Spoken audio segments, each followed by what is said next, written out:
Preview. It is the captain. It is my good friend Davey. It's almost as if we've been waiting to do this for a good long while. We just needed there to be one of these discussions to actually come around for us to put our two heads together and analyze this stuff.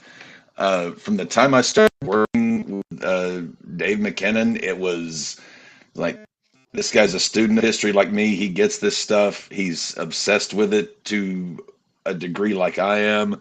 Uh, if I do nothing else, I want to do an election maybe, which we will be doing next week on this channel, starting at 6 or 7 p.m. Central Time. Still haven't nailed down the exact time yet. Once the polls close, and we'll get through that, and we'll go until hopefully we have a winner, and hopefully one who isn't a complete schmuck. Don't think we'll have a winner on Tuesday night, just due to when some of those polls come in, because some of those states are going to be very much in play. Well, If Tuesday night, I mean, like up until like 12, 1 a.m. Wednesday morning. Are you thinking this one? I'm going to present scenarios. Are you thinking this one goes the scenario, or we have a state or two that are just, you know, a hanging dad tooth Cap, thing? yeah, I'm having a hard time hearing you though. You're kind of Megatroning. Megatroning? Yep, Is that better? a little bit, but you only said two words. So Okay. Let me unplug this and replug back in.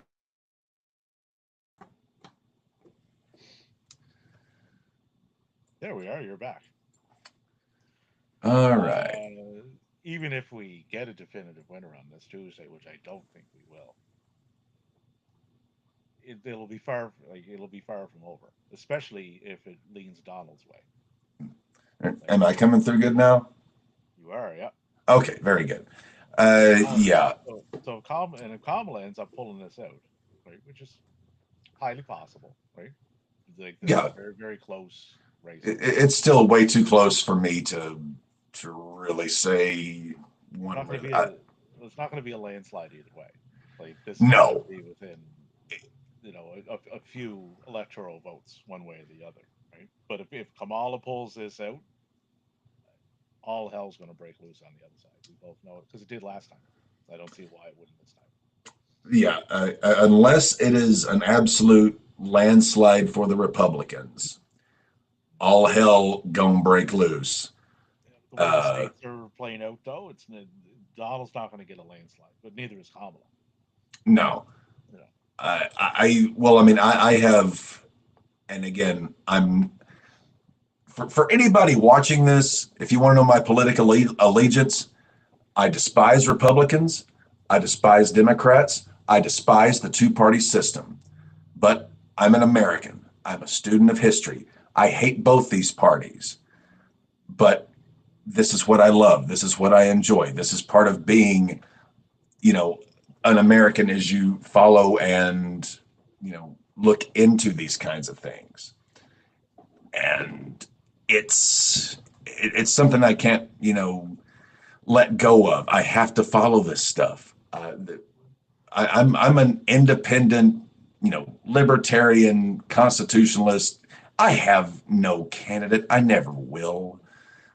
But I can honestly say this: while I despise both candidates, one pisses me off, the other scares the shit out of me. And I'm sure you can decide from our conversation tonight which one falls into which category. and for those that don't know, I don't have an actual horse in this race, as I am Canadian. So I'm tearing Yes. down from over the proverbial fence here. Which is But I actually do. amazing. Of all the people I know that I thought I would eventually get to do something like this with, I never anticipated it being a Canadian, but it's like, this guy follows this stuff better and closer than 95% of the people whom I know. It's like, Who actually yeah, who are actually casting a vote in this thing, which is yeah, which is scary in and of itself. Those are the ones that should be really up on like what's going on. However, that's not the case. Well, and also, I mean, I live in Trump country, which is, Oh, I you are mean, there, smack dab oh, in yes, smack dab in the I, middle. I am right in the tickly taint of Trump country, and it is, Even there if you is, yeah. even if you tried to escape, it would take you like fucking days to get out of Well, it I mean, because I'm no matter which way you go, only, well, I'm only about an, well, oh yeah, because Missouri, yeah, so yeah, yeah, it would take a while. you're done no matter which direction you head. Let head for the Gulf of Mexico. It's so crazy because I grew up.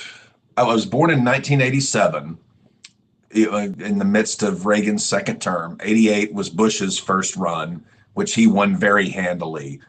And then 92 came around. I was just starting to get somewhat conscious. And first started getting, realizing what was going on around. I remember the Gulf War, like whenever we started that in 91. I remember Clinton winning and him being an Arkansan. And, he took Arkansas in 92 and 96. But it was even this sick little flicker flame that I could pick up even back then in 96 during the election of Clinton versus Dole, where I was like, why is it that my state has a president who is doing pretty well, yet everyone here hates him? And I live, up in the upper northwest quadrant of Arkansas, which is complete Republican territory. But still, I was like, why do you people hate this guy? And then 2, 3 years later, we get the what have you, and it's crazy to me as you look through history how states flip, which we'll be discussing at length later on. Now, with this particular election that's upcoming, I have I'm either fortunate or unfortunate enough, depending on how you want to look at this, to actually talk to some of these people and have back and forth with them that lean very heavily towards Donald. Even in Canada, like a lot of No, your no, no, colleagues, no, friends. no, no, no. Down in the other side of the fence, yours. Oh, okay, okay. Right. Just like through like chat rooms and that, and some of them are like they're very, but the very large majority of them don't seem to fully understand what it is he's proposing to put in place. Is the problem? They're I'll not. go you one a tad better. And this is coming up from the sick, twisted portion of my soul that can understand this. I think not only do they know what he's proposing, they like it and they want it. Well, you are correct in that too. There is a portion that do fully understand what he's planning Mm-hmm. and are all for it.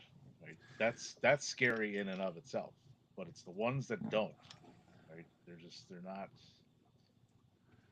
They're here. They go to sites that it's like, okay, tell me what it is I want to hear, and then that they're happy, right? Instead of actually looking into, like that tagline Donald was using, right? And the enemy within, Within. right? So it's like, okay, that's an interesting tagline. So where could Donald have gotten that at? I looked. Well, there's actually the Where Dr. Michael Savage wrote a book back in 2000 and I want to say 2004, 2006, somewhere in there. No, actually, it was 2004. It was before the Kerry Bush election. He wrote a book. He was a very right wing, a hero to them. He wrote a book called The Enemy Within, which I read that book because I was in college. I was a political scientist. I read that book. Trump lifted things from that. You would only hear that on far right wing radio. And here we are, 2016, from that, we're looking 12 years later. What you were hearing on right wing radio 2000, 2004, a presidential candidate is espousing vocally on national television in the midst of a campaign. you can go back further with that too, if you realize. Well, yeah, I mean, you can go all the way back to, Pat Buchanan in '96. You can go all back to Ross Perot in '92. You can, if you really want to deep dive, you can go back to 1968 with a Going. certain Alabama governor. keep going and head east.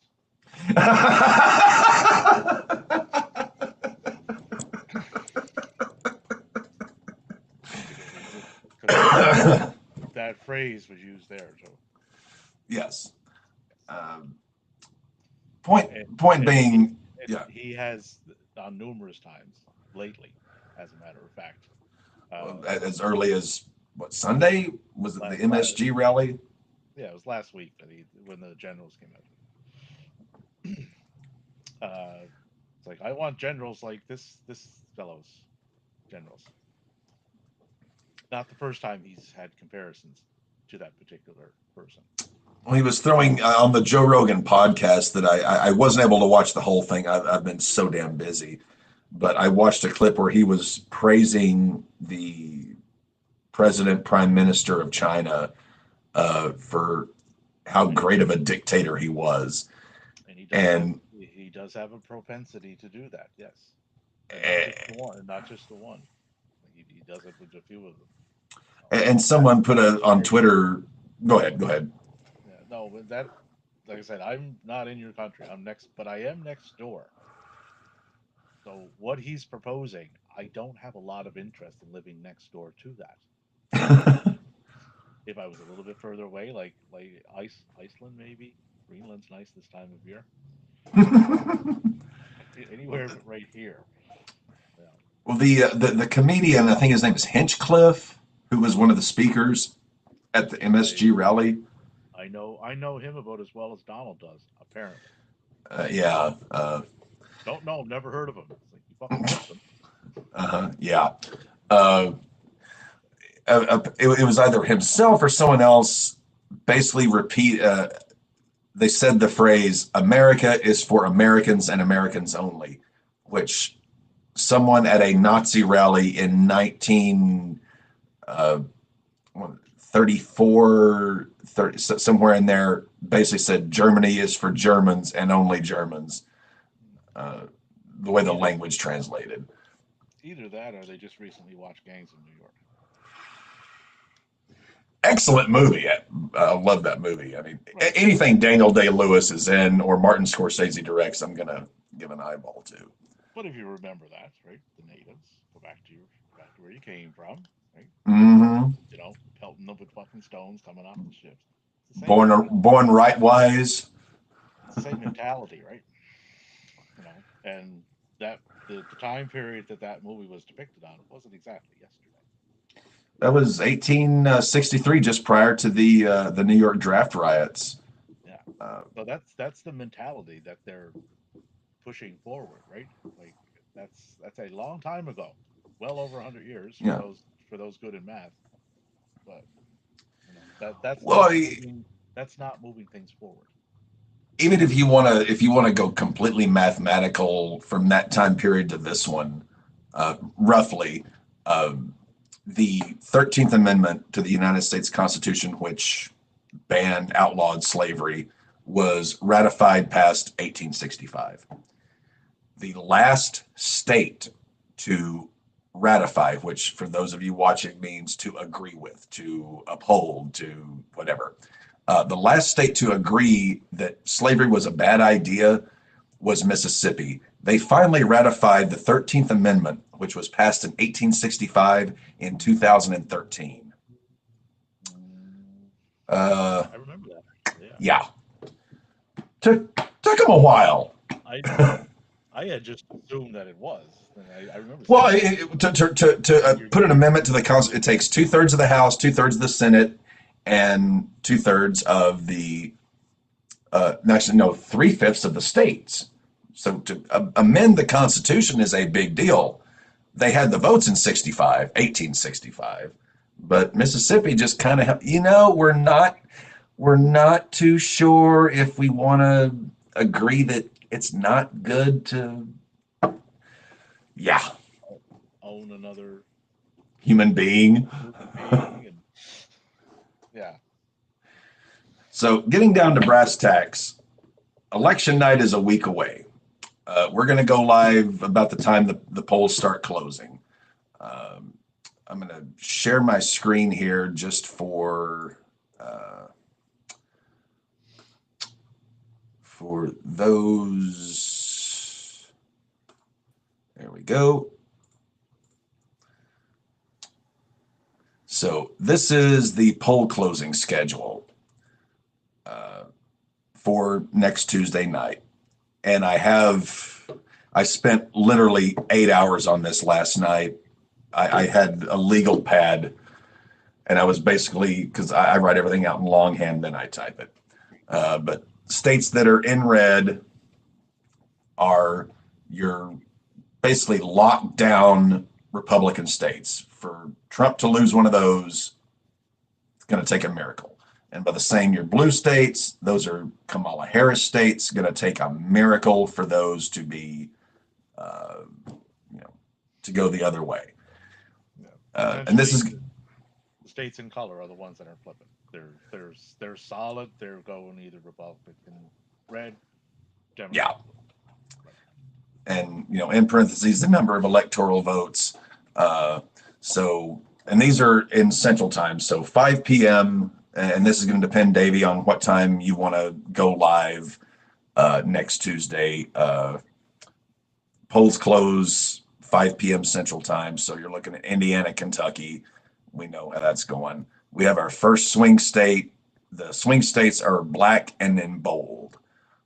Georgia, with its 16 electoral votes, closes at 6 p.m. That's going to be the first state everybody is watching, and I've got poll analysis. Cap did his homework. He went to college for this stuff.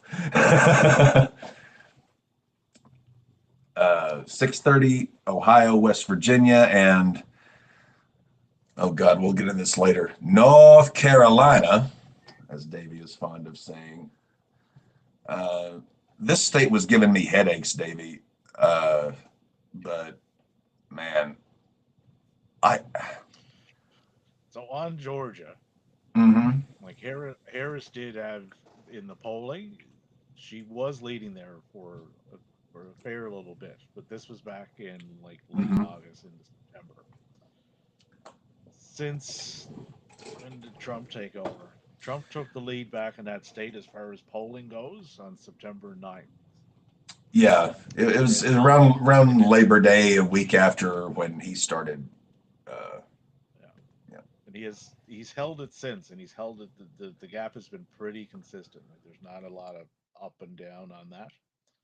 So my guess on that is Trump will take Georgia back. It's going to be slim, but I do think Trump gets that one. I honestly, and I'll show you this whenever I share the screen later, I don't even think it's going to be slim. This state has gone blue 1976 for Jimmy Carter, 1992 for Bill Clinton, and then recently 2020 for Biden. I think it's an outlier, though. That's strictly my opinion, based on history and the polls that I'm seeing. But you think it's going to be slim? I don't think. Yeah, it'll be close. Like, it's not going to be a landslide for Donald, but I do think he takes back Georgia, though. And something else that I am curious about doing. Go ahead. Because of who's running.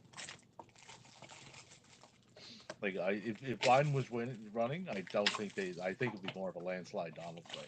But with Kamala, I think she did get it a bit closer, but some of them are just not going to vote for her based on her gender, especially in the South. Sorry if I offend any South people here. Well, gender and her complexion. Yeah, that's two things that's not helping her. Right? Well, it was, and especially in those states, because they do have a propensity to have issues with those things, right?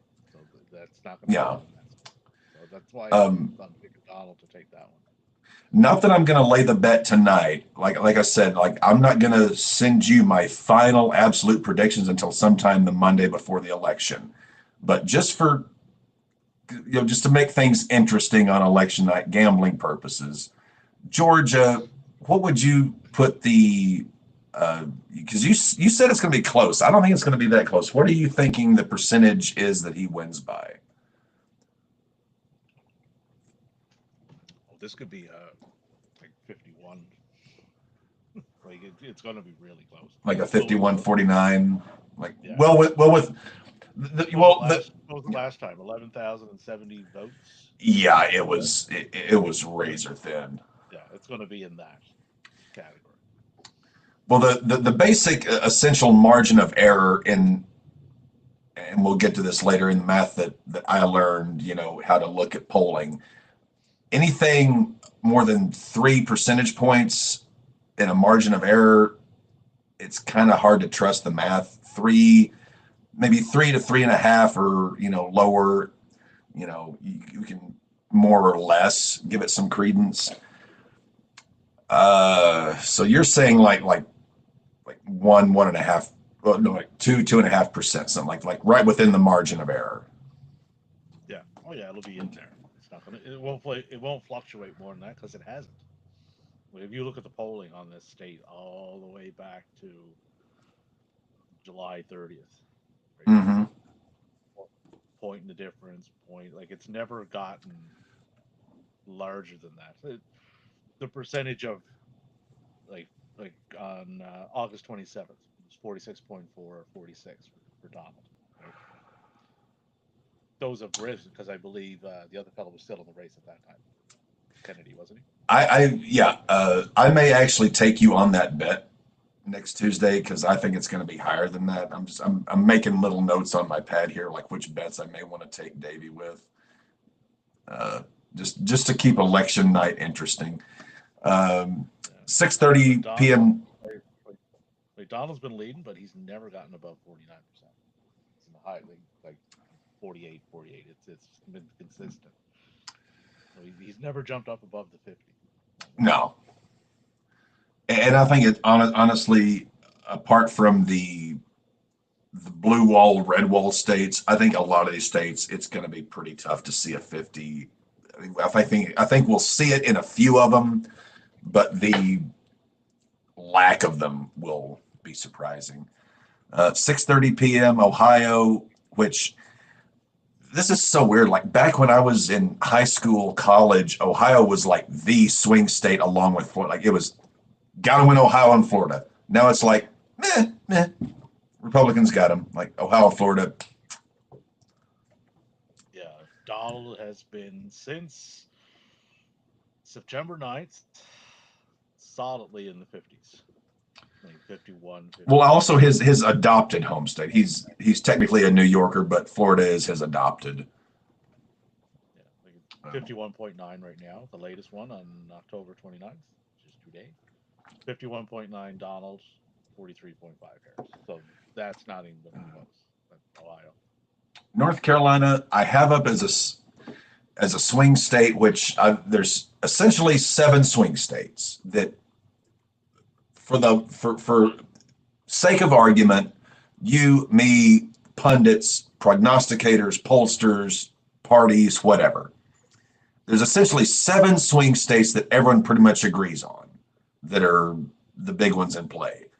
North Carolina, with 16 electoral votes, of the 7 swing states, and I have them broken down into like the 3 I'm pretty comfortable giving to one side or the other. Then I've got like my final 4. North Carolina is the one I think goes Trump, just because the polling I've been studying the last week or so, it keeps going in his favor, which Yeah, will, Kamala got a bit of a bump there when with that whole governor fiasco.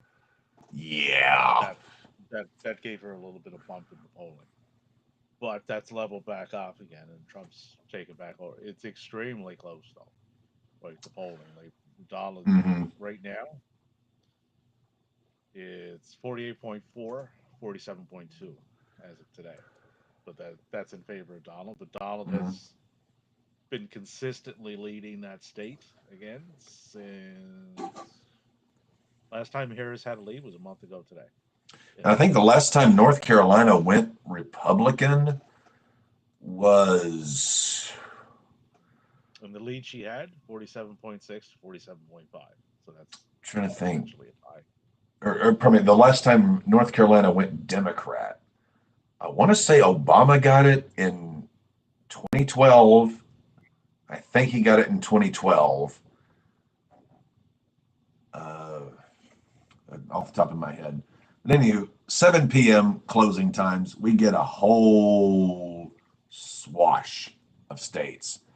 Uh, Two of them being huge battleground states. Pennsylvania, which is we've known for the last what 2 3 years, Pennsylvania was going to be the key. Uh, More or less. I mean, yes, there are many mathematical simulations that you can go through, but Pennsylvania is the key. You win Pennsylvania, chances are you're going to the White House.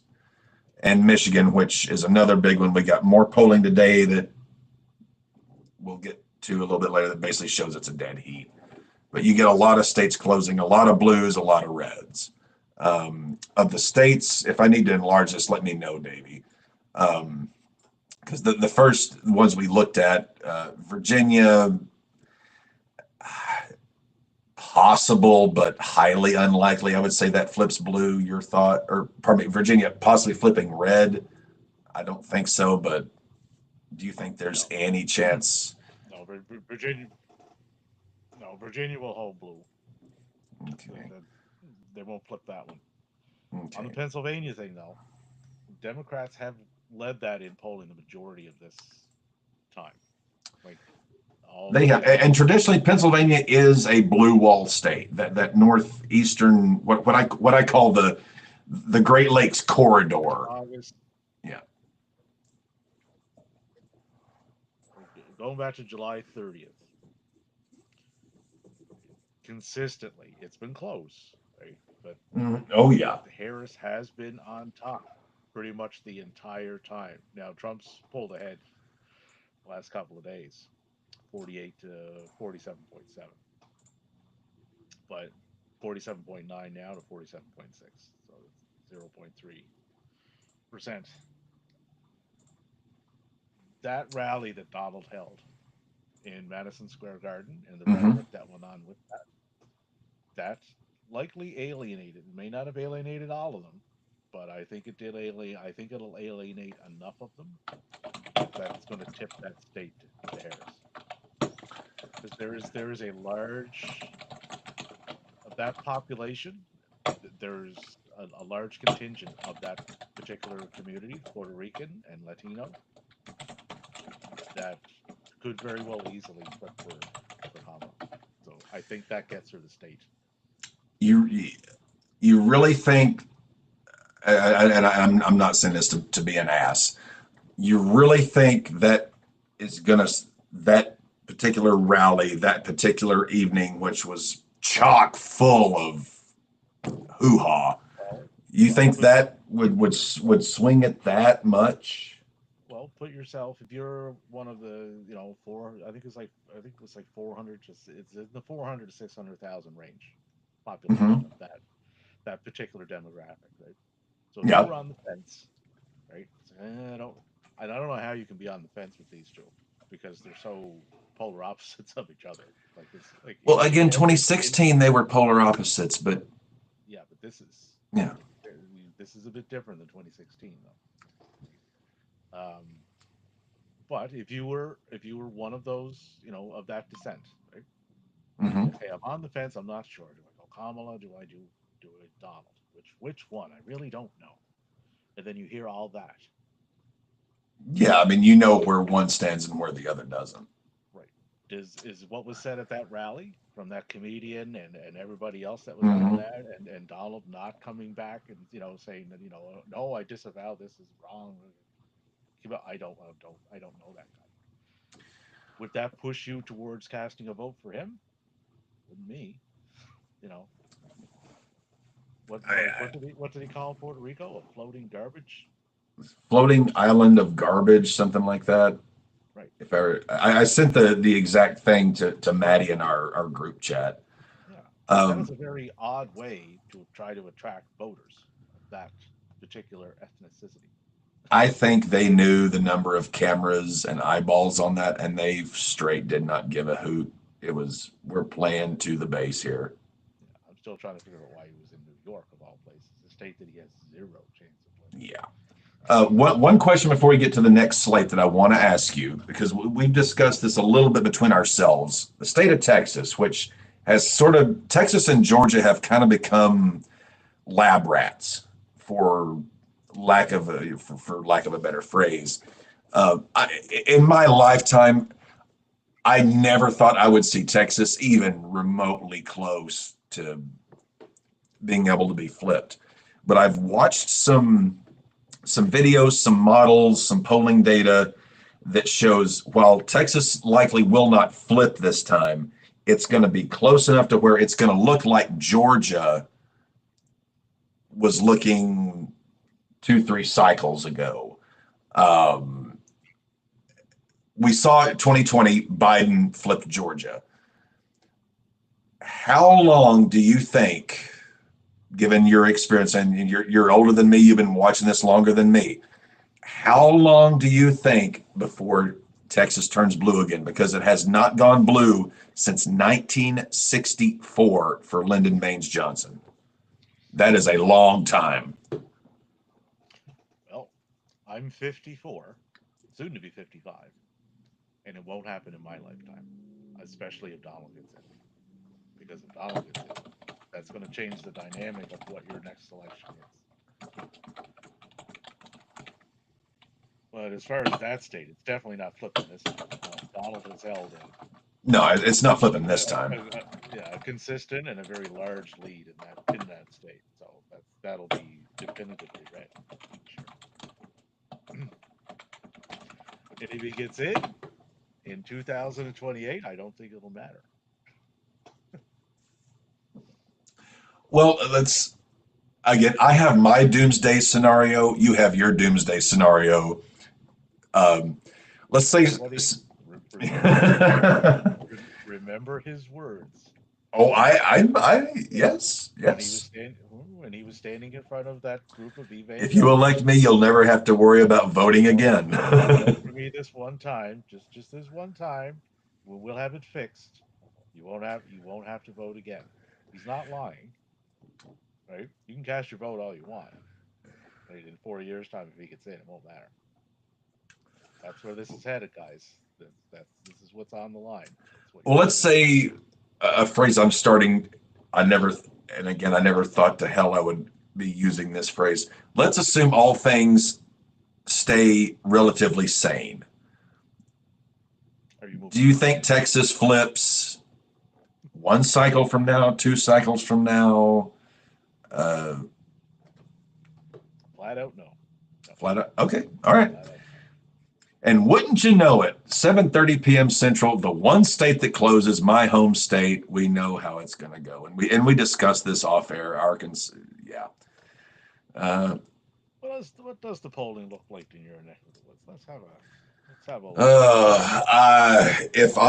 I mean, I haven't even taken a look at it because it's not a swing state. If I had to guess, I'm saying it's going at least 2-1, if not 3-1 for. The last polling on here that I got, it was a little not exactly recent, but it doesn't really have to be. But 55-40. That's a plus 15 swing for Don. That close? Well, close is a relative term. Yeah. Yes. I mean, I remember for 3 years, I drove to work from Fayetteville, Arkansas to Springdale, Arkansas. For anybody watching, it's a hop, skip, and a jump. But to get there from Fayetteville to Springdale, you have to drive through sort of a slough that was cut through a mountain. And one gentleman bought a mountain,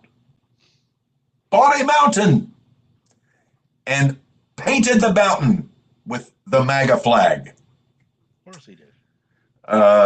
We're talking hundreds of thousands of dollars that some guy spent just to paint the side of a mountain. Holy moly. The 8 p.m. slate, we got 2 big swing states that are going to be closing there. Wisconsin, and Arizona. Take the Are other there now any instead of states that you're seeing here that you think? I mean, Minnesota, it's gone Democrat, I think 12 straight election cycles, but I, in any of these you see in this particular slate here that you think, other than the correct two me obvious ones, that would flip? cor- correct me if I'm wrong on this. Arizona, Kerry Lake, right? Arizona, what? Kerry Lake, where that lunatic is from. Kerry, I'm not familiar with Kerry Lake or said lunatic, but I'm all ears. She was running for which was a governor there, I think it was. She came up with all these conspiracy theories. Well, they all do that, but she was one of them. I I don't mean, see her going for the governor. Arizona. Well, I mean, I have my opinions on Arizona. I'm not sure why it's listed necessarily as a swing state, but sake of Donald has argument. held that. Like the last time Harris had a lead in that, and it was like a razor. They 46.4, 46.3. It's not even really a lead. But the Yeah, last time she had anything significant of more than a point was back in August. yeah. I And mean, Trump took the lead there in polling back on I want to what? say, yeah, it was, Yeah, yeah, it was right and it's around held Labor it ever Day. since. Yeah, I mean, It's held again, it ever since, and it's actually gone up a little bit. So in right my now he's experienced, leading by educated opinion, I'm with you, Davey.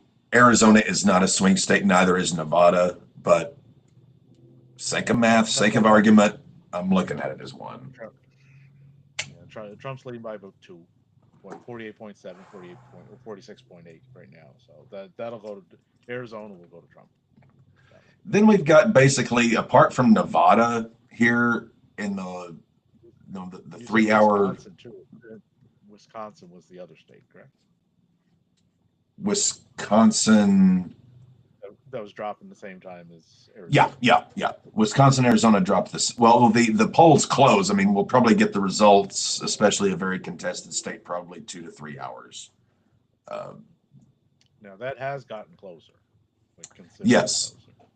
That and being said, we'll yes. that's tied right now, 47.8 to 47.8, according to this poll here. But that being said, the Democrats have polled ahead in that state going all the way back to August 1st. Donald has never held an outright lead in that state.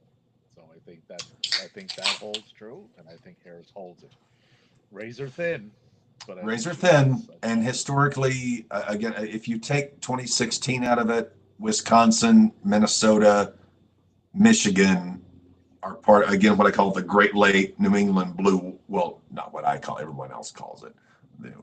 The, the Great Lake, the blue wall on the East Coast and the West Coast.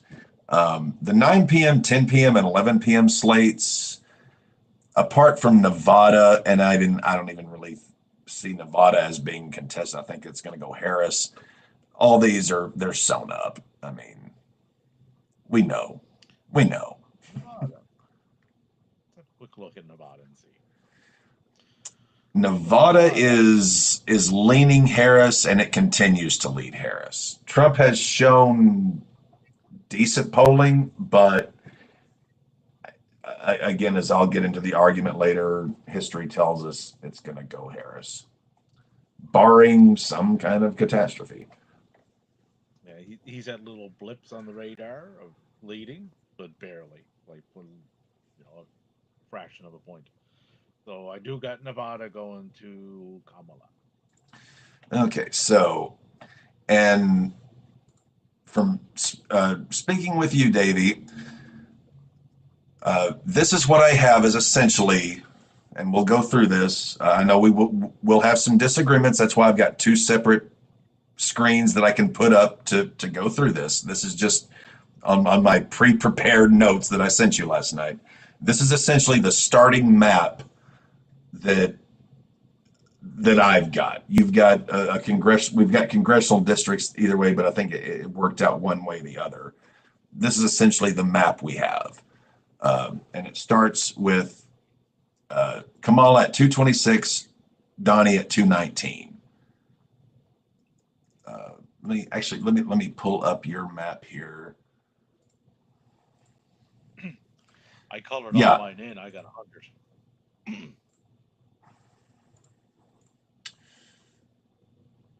Well, yeah, I mean, your map. I mean, you sent me that. And I was like, well, basically, he's minus the swing states. We're essentially in agreement on things, but basically, we're starting out 226, 219. Is that a fair? What you would call a fair start, like just a base? Like we're starting at that. Yeah, because a lot of those states, Okay. they're layups. They're given. You know which Yeah. way they're going. Right? Yeah, not trying to put words in. I'm just trying to, for sake of, going through this thing. So that's essentially where we're starting. Trump 219, Harris 226. It's a lead, ain't much of a lead. These are the states, as we just showed you, that Harris, Tim Walz, they've got 226 electoral votes, 20 states in the bag. These are the states that we're talking, God, unholiness, miracle. Same for Trump and J.D. Vance, 219 votes, 24 states. Those states you can pretty much take to the bank. So we get to what everyone and myself are calling the Magnificent Seven, the swing states. Pennsylvania, and I've got these ranked in according to the most electoral votes that each state has. Pennsylvania 19, North Carolina 16, Georgia 16, Michigan 15, Arizona 11, Wisconsin 10, Nevada 6.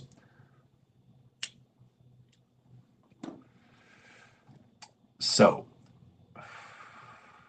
now, I'm not sure exactly what polling you're looking at, Davey.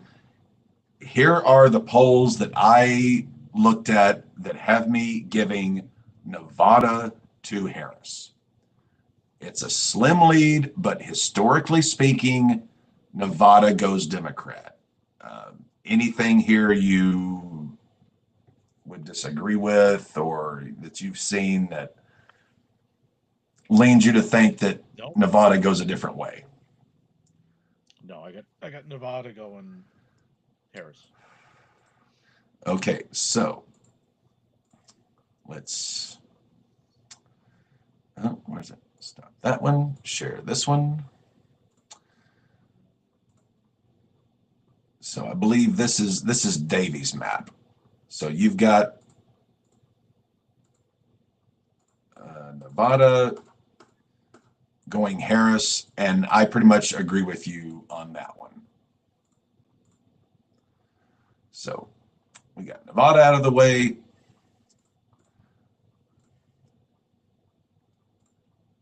Go back to this. Arizona. This one I pretty much see as pretty much going to Trump. Anything you're seeing that leans you to think maybe the other way? Nope. I got Arizona leaning Donnie, so I think they take that one. Razor thin again. Like these are going to be extremely close, but I do think Donnie takes that one. Okay, you're like, what's that that phrase that kids like to use these days? Whistle blowing or what? You're saying Arizona is going to be razor thin.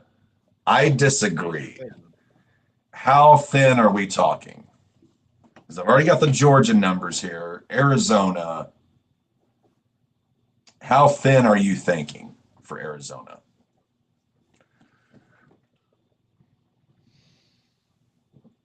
I would say probably 52-48.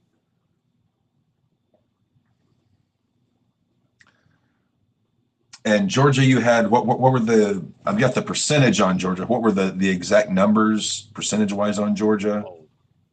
Georgia, that'd be like a 51-49. 51, 49, 52. So we're within 2% roughly. Yeah. Well, I don't even think Georgia gets close to. I think it's 51.2. Okay. All right. That's going to be extremely close. That state. All right. So where are we at, Mia? So Unlike got. this World Series that we're in. I honestly, I really thought it was going to be competitive. I didn't think Dodgers would go up 3-0. I didn't think the Yankees were that.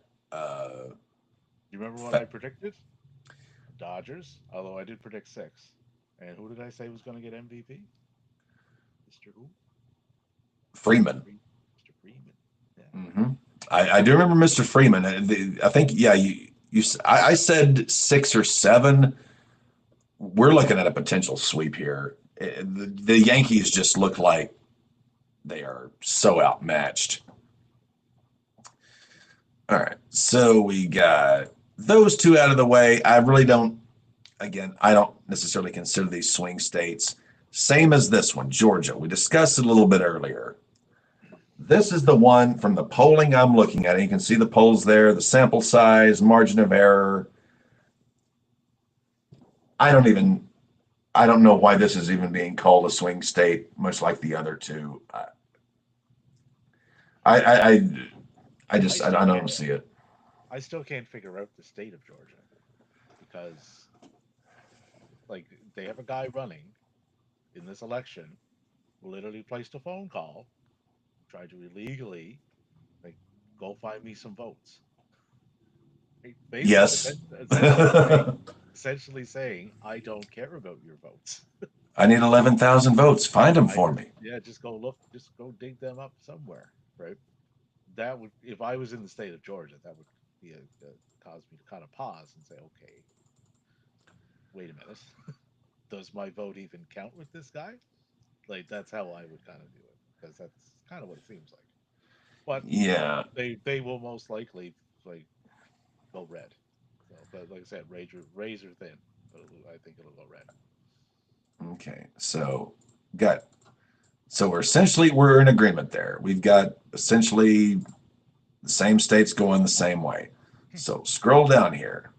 And for those wondering, this is the most that the captain and I have agreed on almost pretty well anything since since we've met each other. So Oh, well, that's the great thing about Davey is that he and I disagree on a lot of things, but he's also sort of an old, well, I'm sort of an old soul like Davey is, and I'm kind of a student of this stuff. And we sort of meet, in the middle on just sort of, basic, humanity. Uh, Gosh, what's the phrase I'm looking for? We basically sort of meet at the same dinner table and would probably order a lot of the same food, but as far as the clientele we would invite to join us, maybe a little bit different, the venue, but at a table, hey, we good. So this is the numbers that we are at: 232 Kamala, 246 Donnie. Georgia being the big pendulum that swings for the Republicans. Now, here is where I may disagree with Davey. This is what I call the Final Four. Wisconsin. Right now, Wisconsin, this is one that to me is too close to call. Historically, Wisconsin is a Democrat state. It's gone that way 5 of the last 6 election cycles, although numbnuts flipped it in 2016. And I'm trying not to ignore history. That's the only reason I bring that up. Um, in This is what I'm seeing in my polling. I'm seeing Trump ahead by 0.7% with these most recent polls. Davey, what are you thinking? You're thinking Wisconsin goes Harris. I am. They've led in that state as far as the polling goes all the way back to August 1st. It's been not a large lead, but it's been a consistent blue lead, right? And Well, that and polling it's a first very began. consistent blue state. I mean, like I said, 5 of the last 6 cycles. If you take out 2016, it's gone Democrat the whole way. Yeah.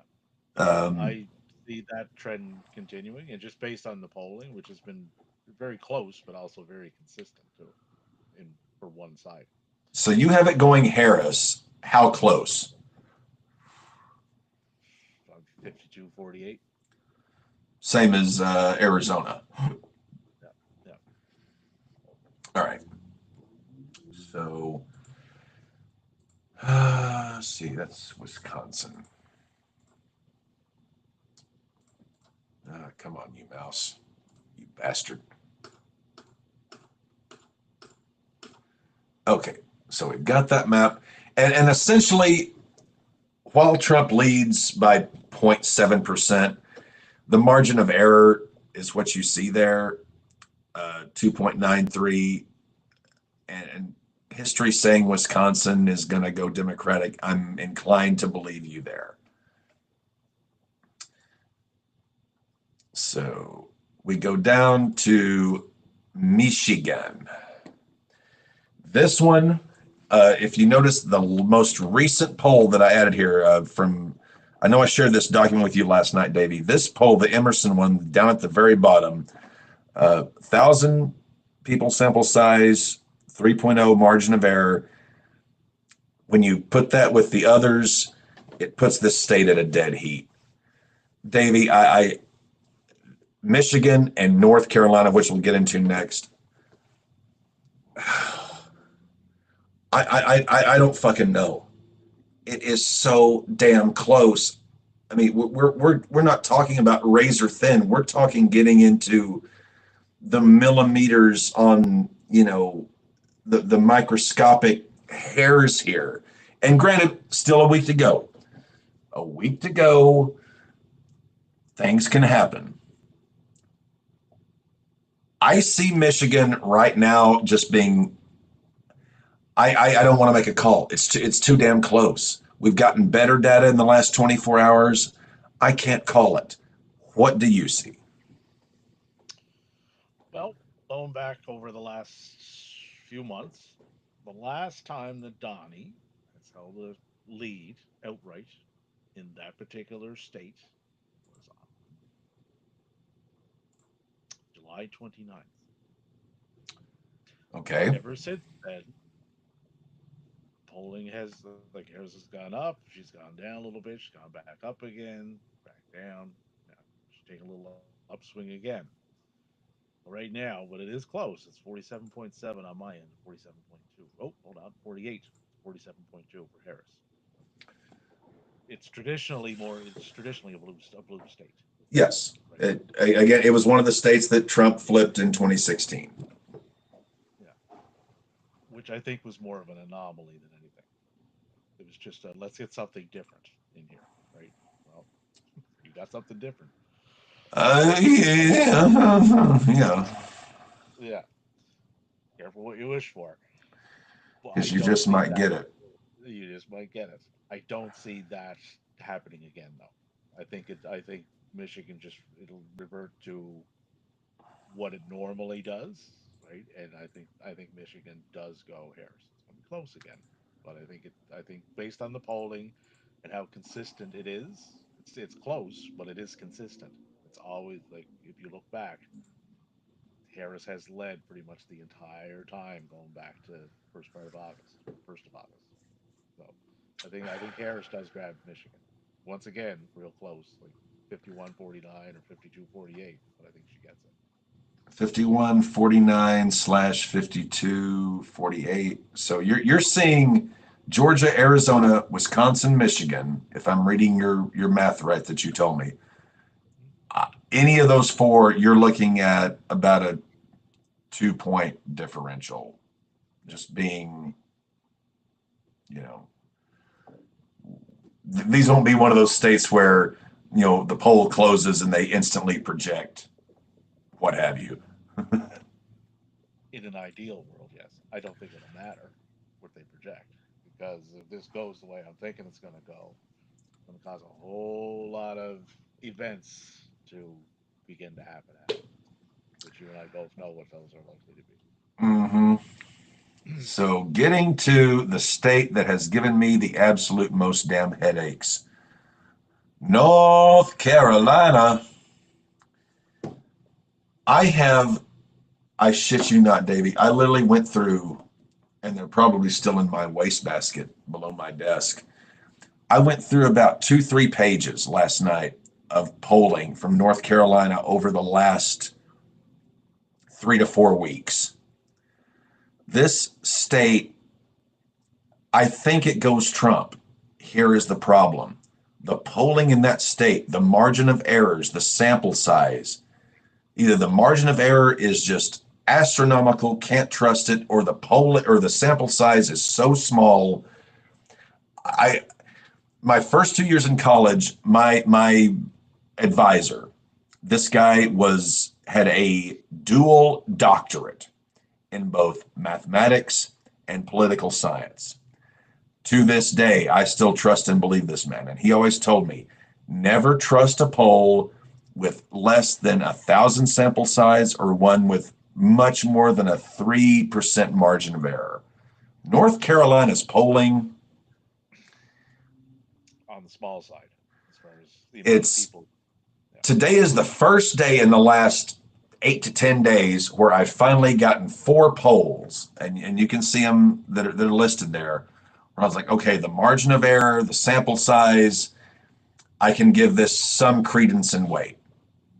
Historically, North Carolina is becoming a red state. Uh, Trump leads by 0.7%. What do you see in North Carolina? Because I see it going Trump, but I have an alternate theory. But I'll let you go ahead with yours first. I also see it going Trump. About a month or so ago, I did see Harris having a chance here. She pulled pretty well even, and she pulled barely ahead, but it was really really close. It was kind of a back and forth. However, since September 30th, Trump has pulled ahead. 48.2, 48.3, 48.2, 48.4,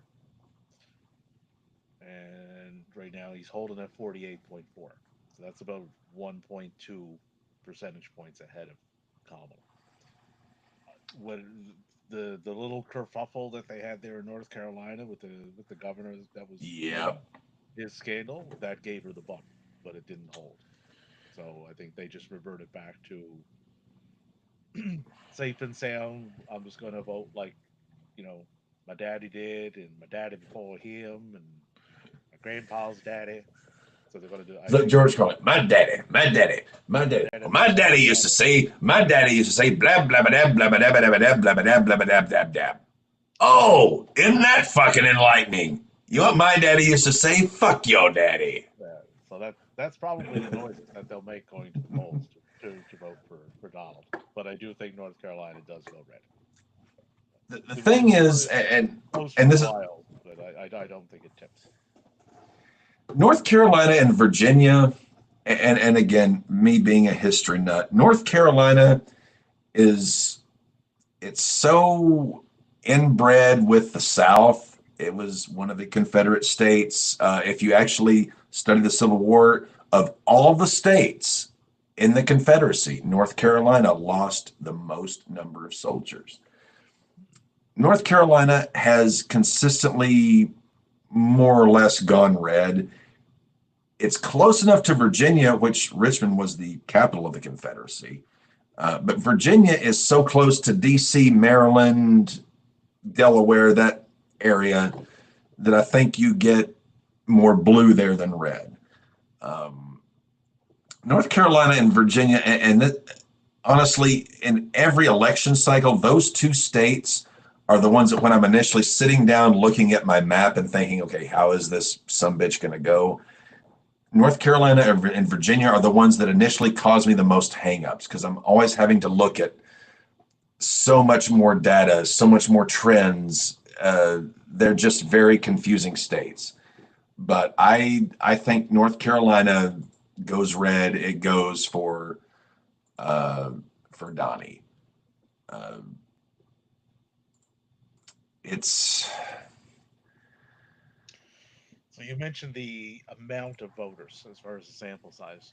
mhm. Would you consider 1,000 a substantial size to get a feel on a certain area or a certain demographic. Given how most polls these days that I see are generally somewhere between 500 to 800, maybe 900, then you get others that are 1,000, 2,000, somewhere like what I'm showing here, like Atlas, who, 1,500.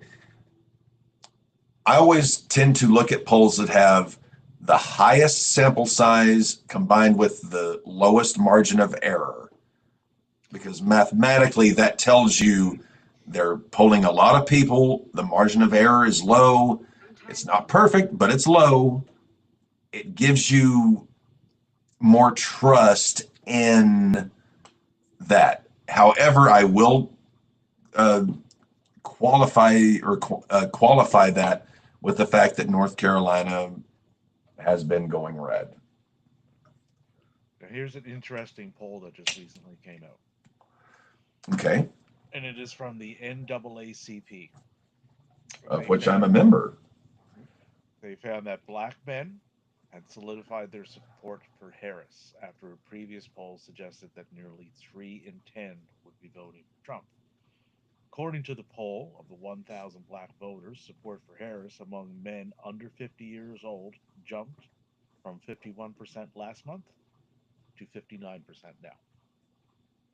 That's an 8-point swing. It is. And in a Is close that race like that's this, state of North Carolina, or is that in like an overall nation, or is that just straight North Carolina? no, that's an overall. But in a close race like this, a big jump like that, right?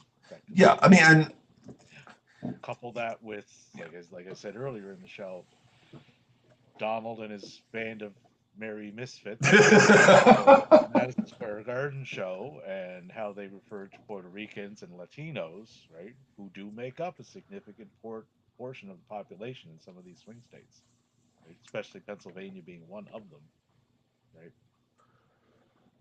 That's two. Those are two things that are significant that do not work in his favor.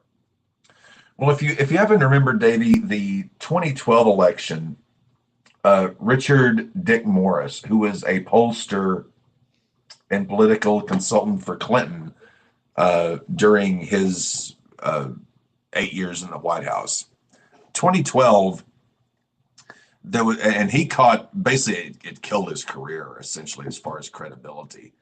In the 2012 election, he was look at this state's poll. Well, they're oversampling Democrats by this. Oh, they're undersampling Republicans by this. And essentially he said, oh, Romney's going to sweep this thing 320, 330. And turned out he was about as, About as wrong as you can be. about as wrong as you can be. And you've basically not heard from him since.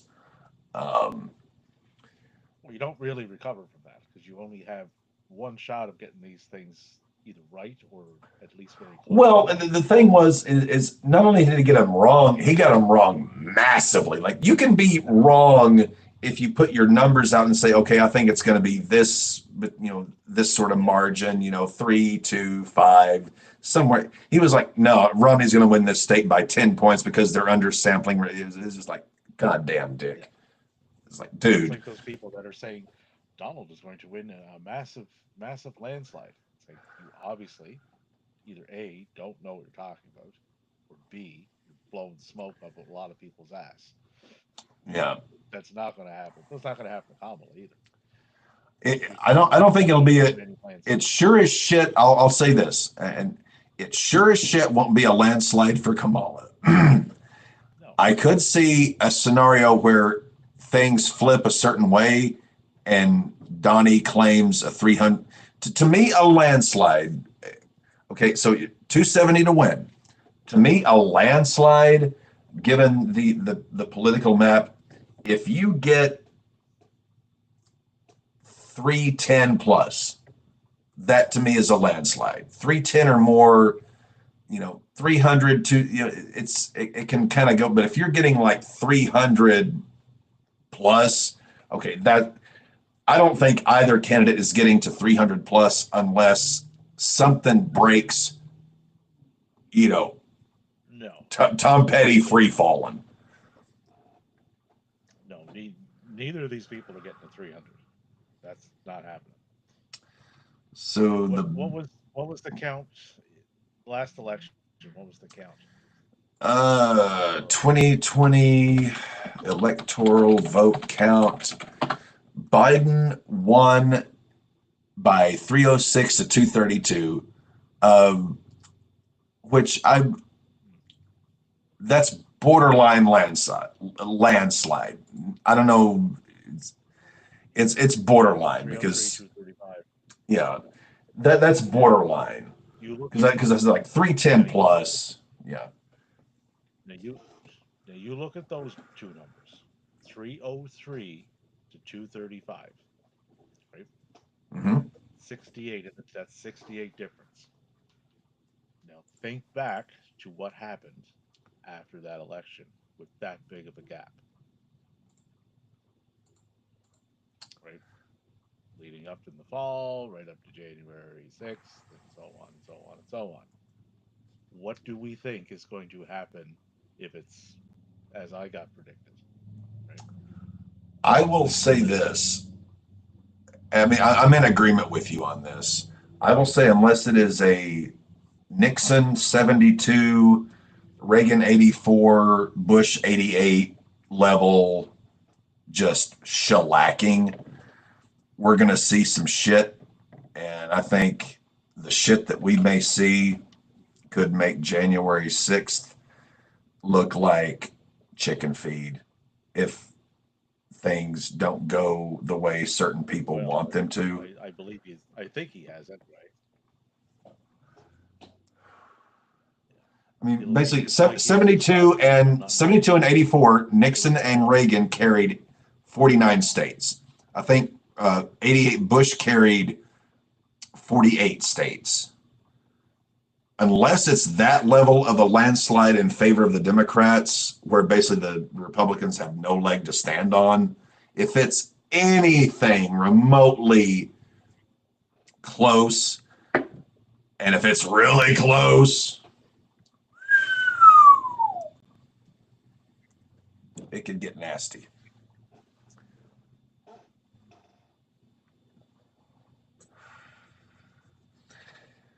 Anywho, the Big Daddy. Things will get. Go But ahead, Davey. so you have to think. Well, the last time If Trump lost an election, Harris wins, things are going to be quite. the last time Trump lost, 2020, we saw mobs attacking the Capitol building with, again, to quote Gangs of New York, with clubs, knives, bricks. I think if it's something that close again, it's not going to be clubs, knives, and bricks. It's going to be firearms. It's going to be something really, really rotten. And I'll actually quote Pat Cadell, deceased, fantastic political mind, great political pollster. He worked under Carter's administration.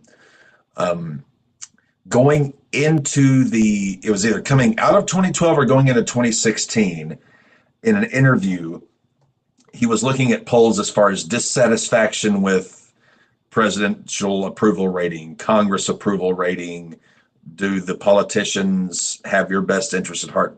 Polls like that. And he said, we are basically in a state of pre-revolution if these numbers persist and or continue to grow. And unfortunately, given the supporters of the right, I don't think we're too far off. But let's knock on wood and pray we and don't get. and that would and that would be the short term effects of Harris winning. Yes. The long term effects of Donald winning are a bunch different. Long term effect, based Donald just does what he wants as long as he wants. Harris wins. Right. We get armed insurrection from the Republican far right, which is quelled in due time. You can stop that in like you said, in a certain amount of time that won't last, right? The I others, don't think we're like 1860. Lincoln's been elected. We're going to start seceding. I don't think we're there. Could be wrong. I don't think we're there. well, be But be fair warned. mhm. I work for a company that moves people from the United States to Canada. If you're planning on coming up here, if Paris gets in, I will reroute you to Iceland or the Antarctic. Like, awfully cold down here. They'll be looking for Kurt Russell and Childs.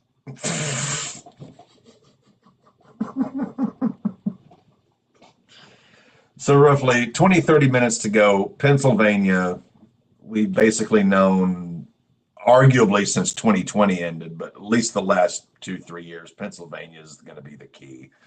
And from looking at Yeah, the maps, uh, going off what we've been talking about, historical precedent polls, we have Kamala 257, Donnie 262. That's where I've got the map. I'll actually let me bring this up here just uh, for sake of what have you. So fill that in. We had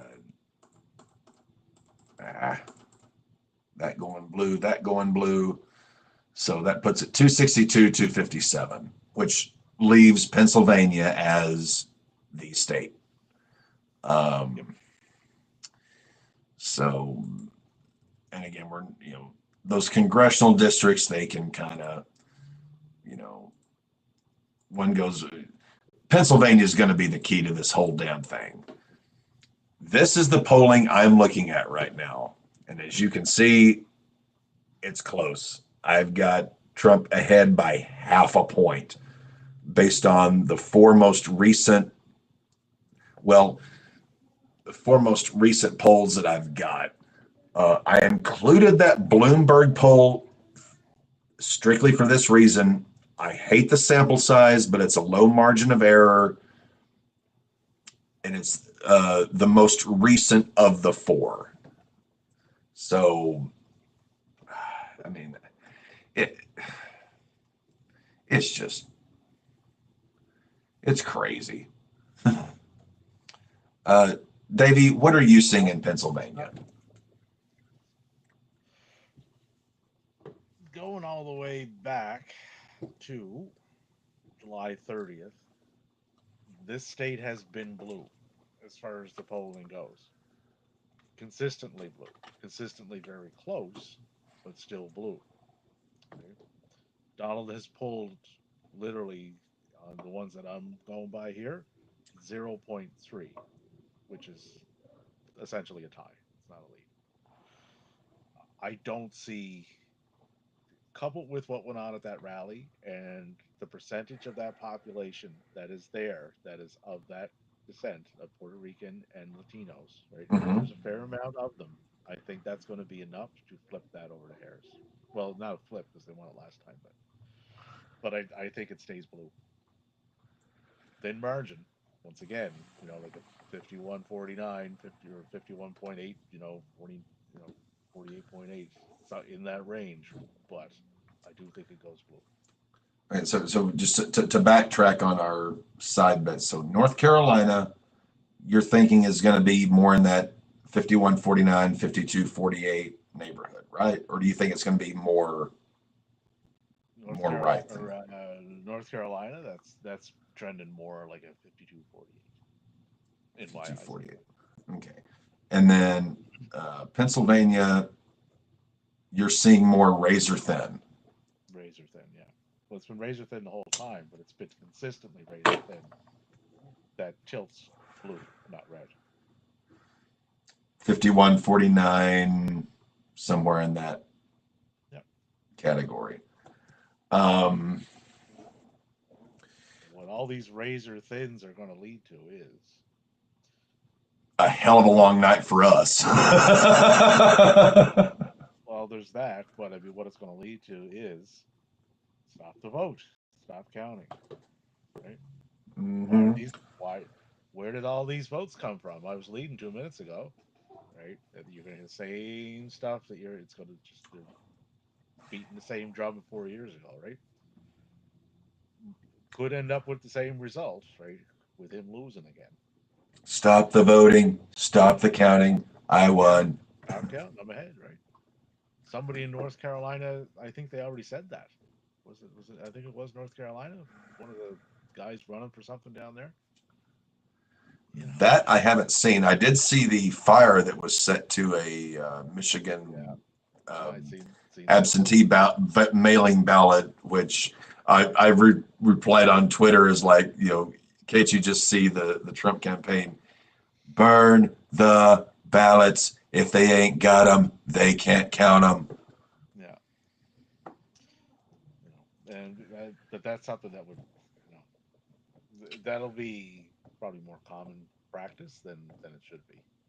Happen once, it'll happen again. The poll that worries me in Pennsylvania, it's this one at the very top, Atlas, who's I've been looking at a lot this cycle. Huge sample size, very low margin of error, 2.0. It's got Trump ahead by 3. That was done roughly in the last 5 to 7 days, if I remember correctly. So Um, that would it, be it, it does not take into account MSG. yeah. Uh, So that would be pre that. So I wouldn't. the venue, not the food additive. I would put that particular poll aside then. And any polls coming out of there, I would go from Monday on. Well, if you look at Trafalgar, 1048, 2.9, not great, not terrible, 46.43. Quinnipiac, which is, I'm sort of meh on Quinnipiac, but it still has Trump 47, Harris 49. Um, I've never been a big truster in Quinnipiac. Um,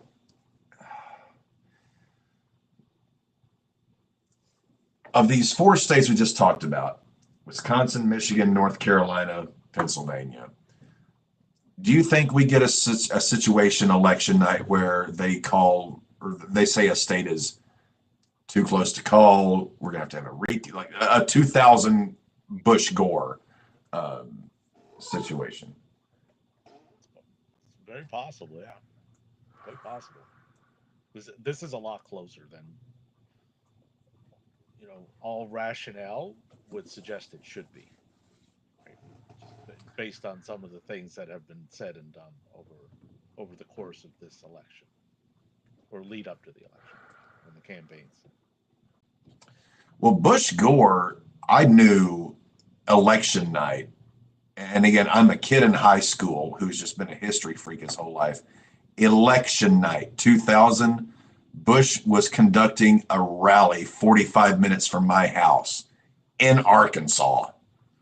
Like, and my civics teacher at the time, I was in honors civics, he said, the next day after, everything was crazy, he was like, when I saw Bush doing a rally in, for lack of a better phrase, bumfuck Arkansas on election night, that told me this thing is gonna be more than down to the where, like down to the sieve.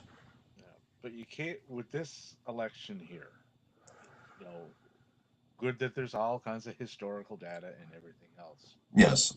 but you can pretty much throw them out the window in a lot of cases because no election that I've ever followed, as far as yours goes, right, Okay. has had a candidate quite like Donald's before, like Bush or Gore or Obama or Clinton or Reagan. So your first election would have been But 72. Um, well, I would have been two, so I didn't follow that one. okay. Well, yeah, You know, McGovern but and Nixon, but God but forbid. but any of those gentlemen, The Reagan era, you or sort of came you into know, being. or Hillary, like Hillary Rambo, will include her in on it. But none of them that I can recall anyway have stated that you know any state are eating animals, right? Not that I No, can recall. no, I don't recall any of them ever stating that they spoke with a president of a company or a country that they were in fact a president of at the time, which Donald did. Right? There's just so many. norms that are thrown out the window with this. That like I'm hearing things in an election I never thought I would ever hear. Like it's just bizarre, you know, that this is this close with the things that I hear and the things that are being proposed. It's bizarre and it's scary. It's bizarre to me, but then again, I, I mean this in all kindness. You don't live in America. You're not. You don't bathe in this shit. uh, it's surprising, but if I sort of sit myself down and I look at Well, to have a where we've candidate, gone since say '96, well, to have a it doesn't candidate, surprise me that much. well, to have a candidate come out and say, "I'm going to be a dictator on day one," and Hmm. have this higher percentage of people say, "Okay." Yeah, because literally, and again, growing up in this part of the country, his base, that's what they've wanted since '96. Bob Dole was a decent human being. George Bush was bleh. You had 2004, Kerry was just a weak ass candidate. Obama 2008 just swept things. But when you look at the swing states in 2008 and 2012, McCain and Romney, in the big swing states in those election cycles, the hard right didn't even vote. They stayed home. The evangelicals, the hard right, didn't even go out to the polls. You had 300, 600,000, 300,000 in Ohio alone who stayed home. It's like, this guy's not conservative enough. 2016, this guy's saying everything we believe in and more that we've been wanting to say that we haven't had a candidate who is willing to say.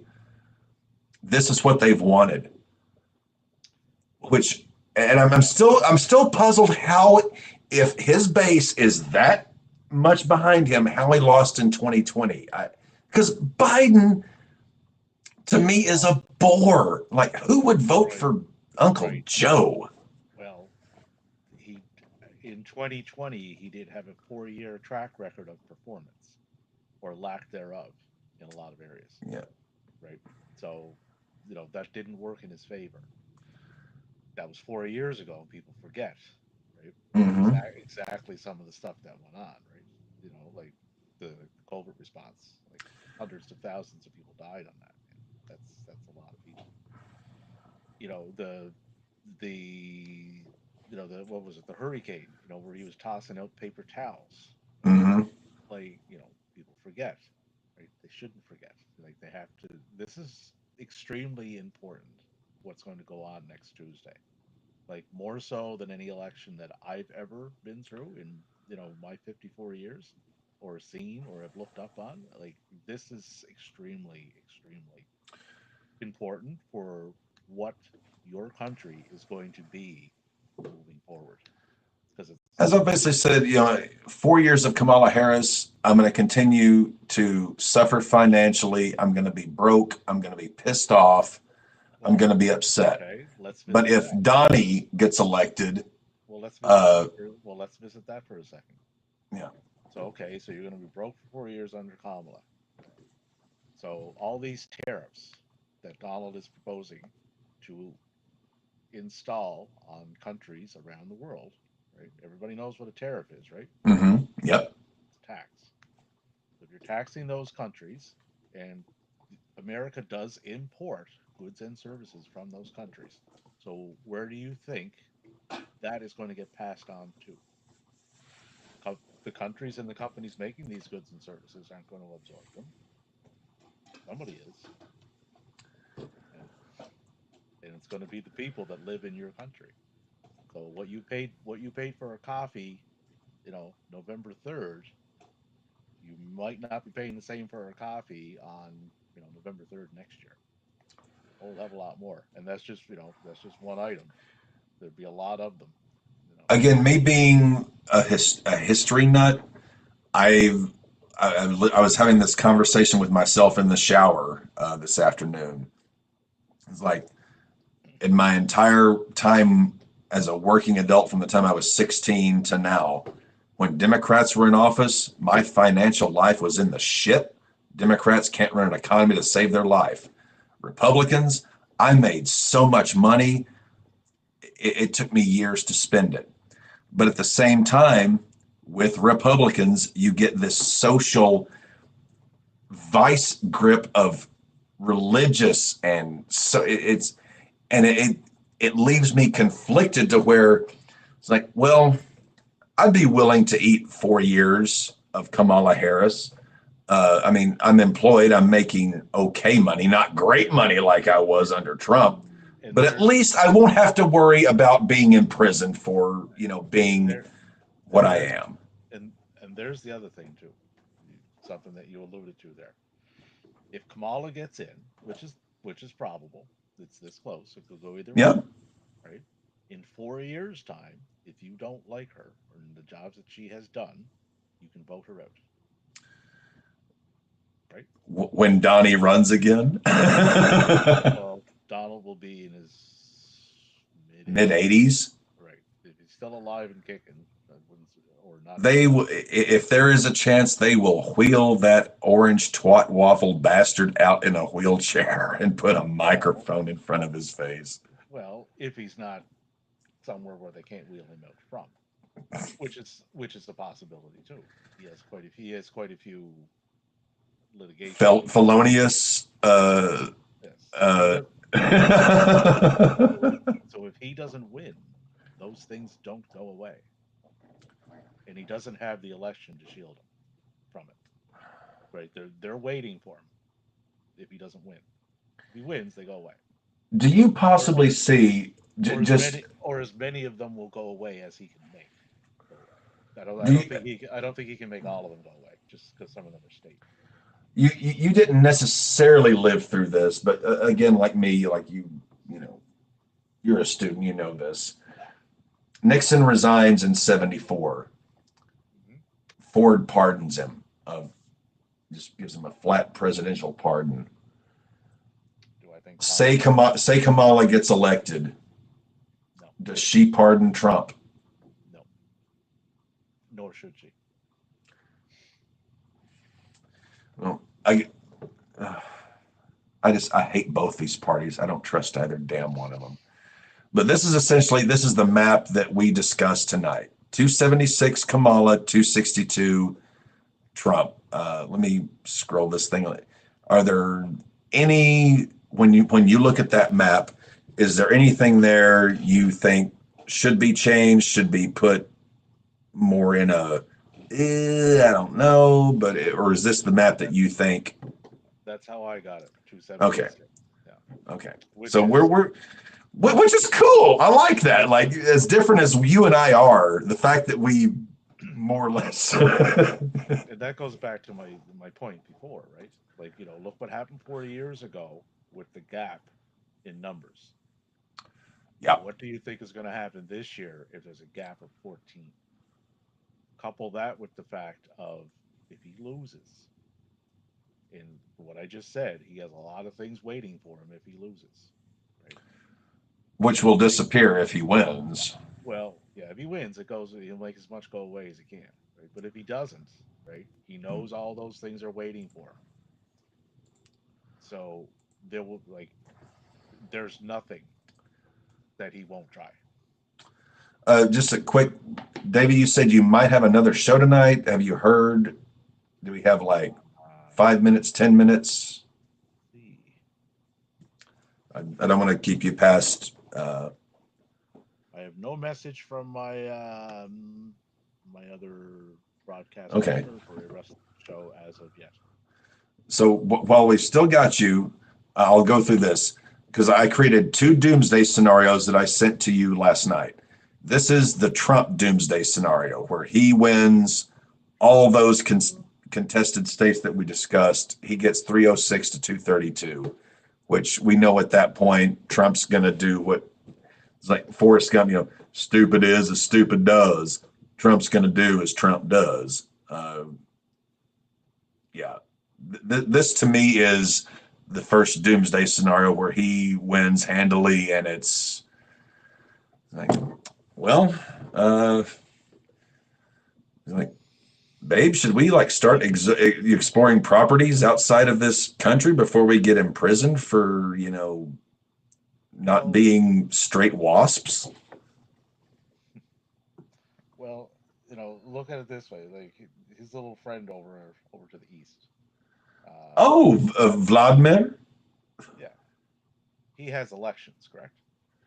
Oh, on paper and in theory, but in practice, Right. I would He and say not so much. right, and people do vote in them, right? Is there Well, any we're is led to there believe. is there ever any fear of him not winning that election? No, not as long as he doesn't want to lose it. Okay, so that's what you're. If he wins in 4 years' time, that's the election you're likely to have. There will be zero, if assuming he's up and running, still kicking, right? But if not, they'll just install another one of him in there, right? He will have 40 years to institute all this, and he has the last 4 years to put the people in place that he needs in place. He's had practice, right?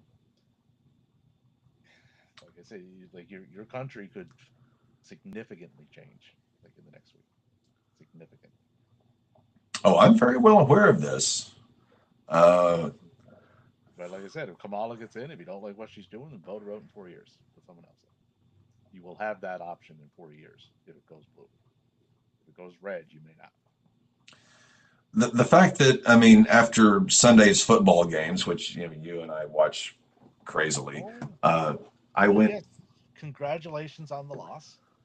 Yeah, it's brought me to 4-4, considering I was projected to be undefeated by this point. I'm 4-4, so now I'm suckling my own hind teeth. Thank you, Well, Davey. well, 4-4 is very balanced, right? It balances the scales.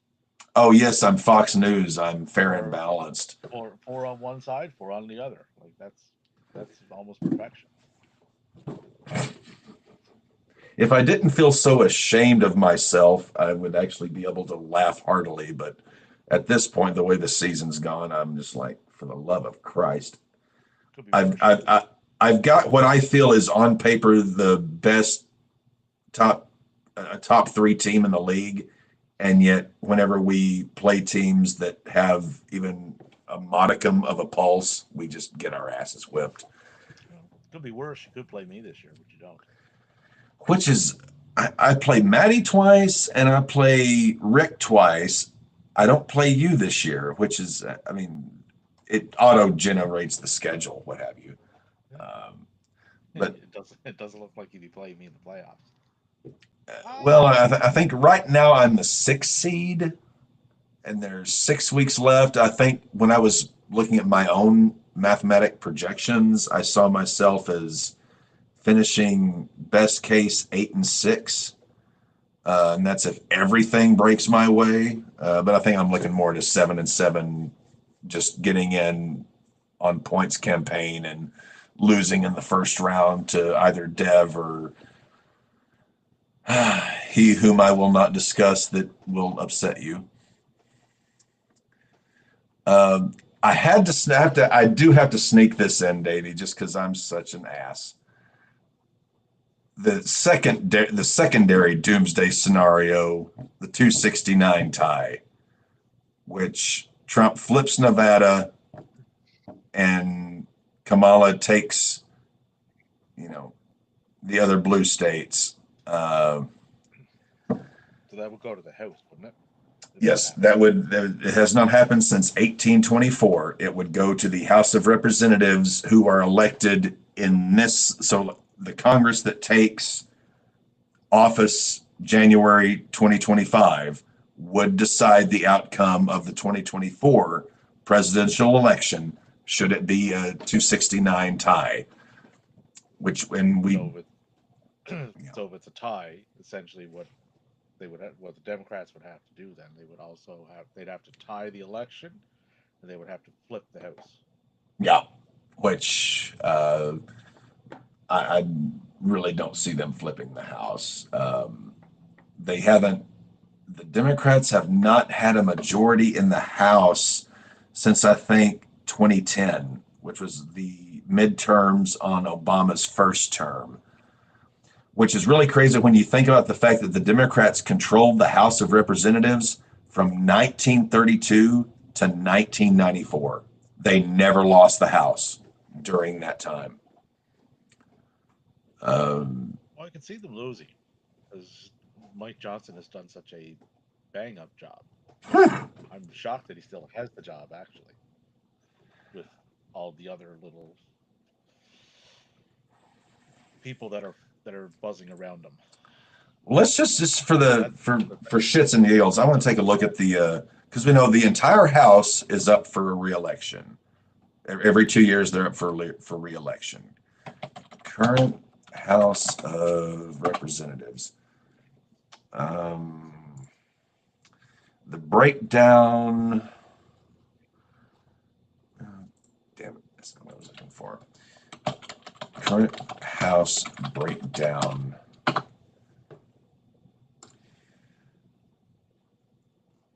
So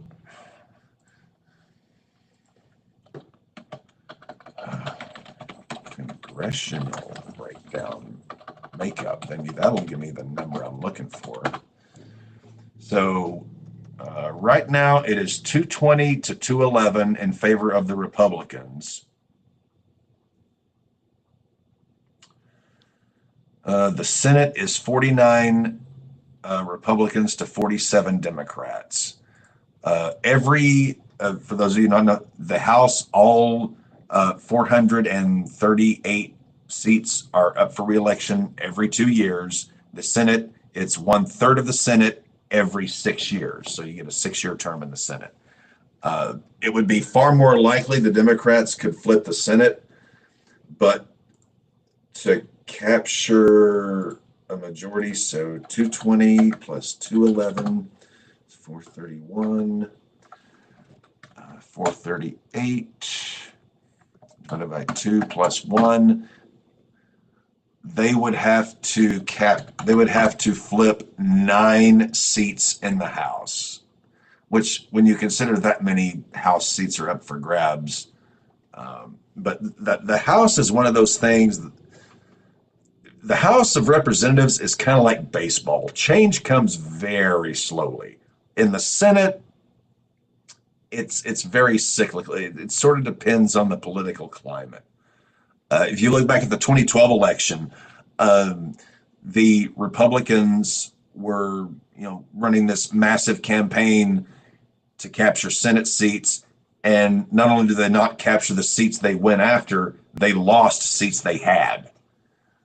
So the House is very tough to flip. The Senate, it depends on time. But to flip the entire Congress, that has not happened since 2010 under Obama, if I remember correctly, because at one point, 2010, Obama had the House and the Senate, and George Bush, after the 2000, it was either 2006 midterms or the 2008 general. You had a Republican House, Republican Senate, Republican in the White House. I forget the exact year that transpired, but it's very rare where you've got all three. Typically, it's going to be 2 to 1, 1 to 2, whatever.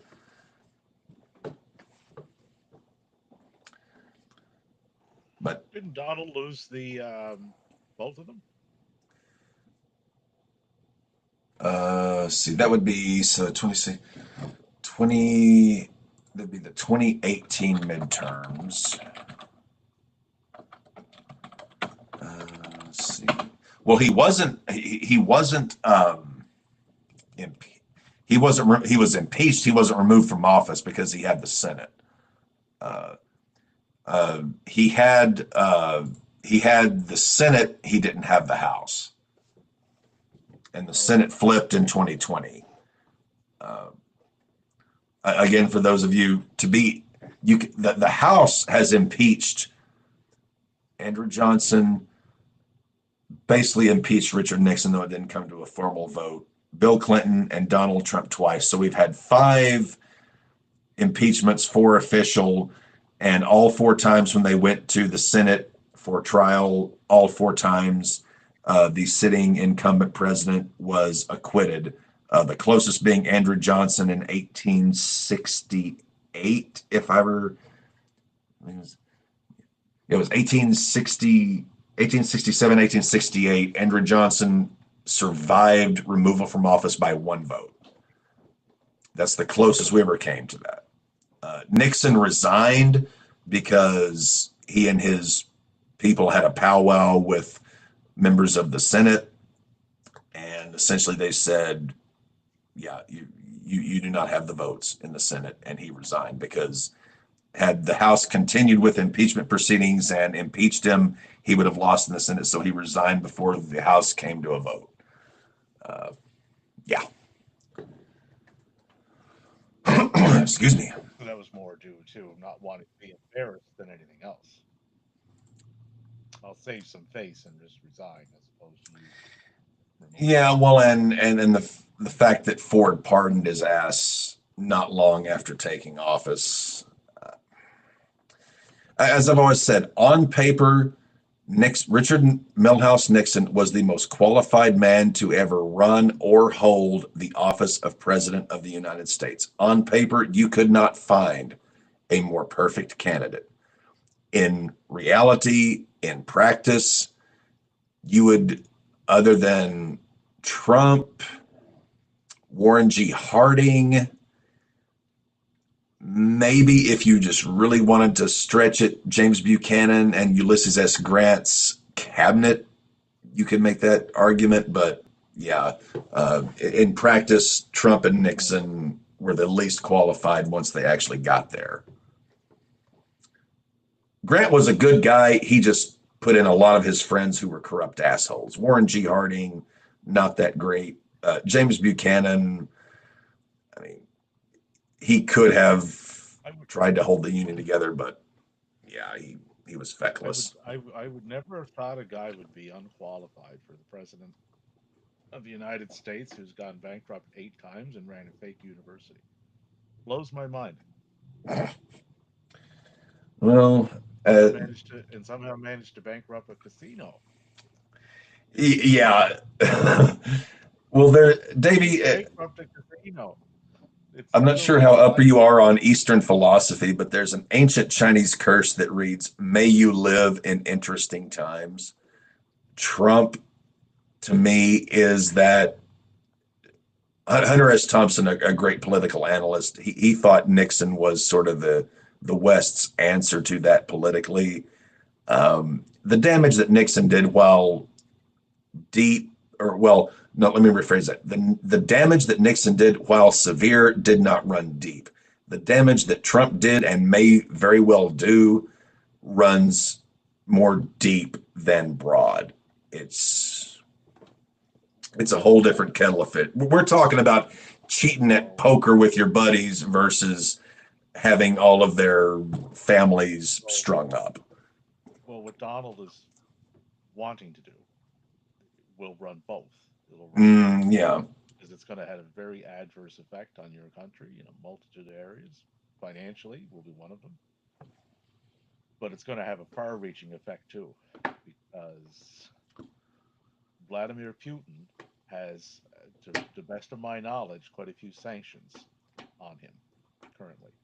So, by the UN or NATO? Biden, yeah, well, Biden would have put them on, but whatever sanctions are there, Oh, they're going away. They're going away if Donnie right, gets in. right. So Donald, he'll lift those, right, which is going to free up a lot of money Because he admires dictators. right. So the funding to Ukraine will likely end. So that won't be a thing anymore for very long. They'll they, Vladimir will take Ukraine. He won't stop there, and the United States are not going to interject themselves into that. Right? Other countries are going to notice that. China being one of them. Right? Well, So and also China holds the majority of our national debt. right. So like when you say it doesn't have a far-reaching effect, it will. Right? Like across the globe. Like I said, I'm next door. right? As far as I know, he doesn't have a fucking hard on for Canada yet. So he might just He leave us alone, but who knows, right? You know, one wrong comment or one wrong whatever, and if you draw his ire, and if he institutes what he looks like he wants to institute, Do you think it goes back to George Carlin's the bigger dick foreign policy? What, they have bigger dicks? Bomb them. good, good. It opens up those doors, right? Like I'm not saying that it'll happen, but it definitely opens up that door. You know, so With Kamala, if she were to let's just say I'm the staffer, greeting her on the way to her inauguration, whatever. I'm shaking her hand, and be like, just don't fuck me. Just don't fuck my life up. With Trump, I would be like, dude, just leave me a country to live in. just No matter where get, you're at. just yeah, don't don't ruin my life. It's like Harris, I have no faith in to make me wealthier or to enhance my life. It'll probably stay as it is or get worse. With Trump, it ain't getting better I'm uh, going, socially. I'm going to go after my enemies on day one, right? And apparently, I'm one of his enemies. Yeah, but and he's mentioned names, right? One of those gentlemen resides in California, which is Mr. Schiff. Mm-hmm. Who at So one point was going to be Kamala's running mate, and then they thought yeah, differently. yeah, and smartly so. Right? Schiff got, I don't have any issue with Adam Schiff, but he does have a lot of baggage in this particular area. So he would be either everybody would be very gung ho for him, or they would be put off by him. I think he would be one or the other. So you don't want that Well, because also him, and also the governor of Pennsylvania, if I remember correctly, was sort of touted as being her running mate. And I just, again, Shapiro, yeah, right? Yeah, I have that difficulties having faith in candidates who pick weak ass running mates. but Um, Shapiro, you correct me if I'm wrong on this, has a very similar quality that yes, right that Kamala already has. yeah. So if that's off-putting to a group of people already, if you get a running mate, then that's nothing different to attract them, right? Pence, She I was kind of mean, smart not to do that.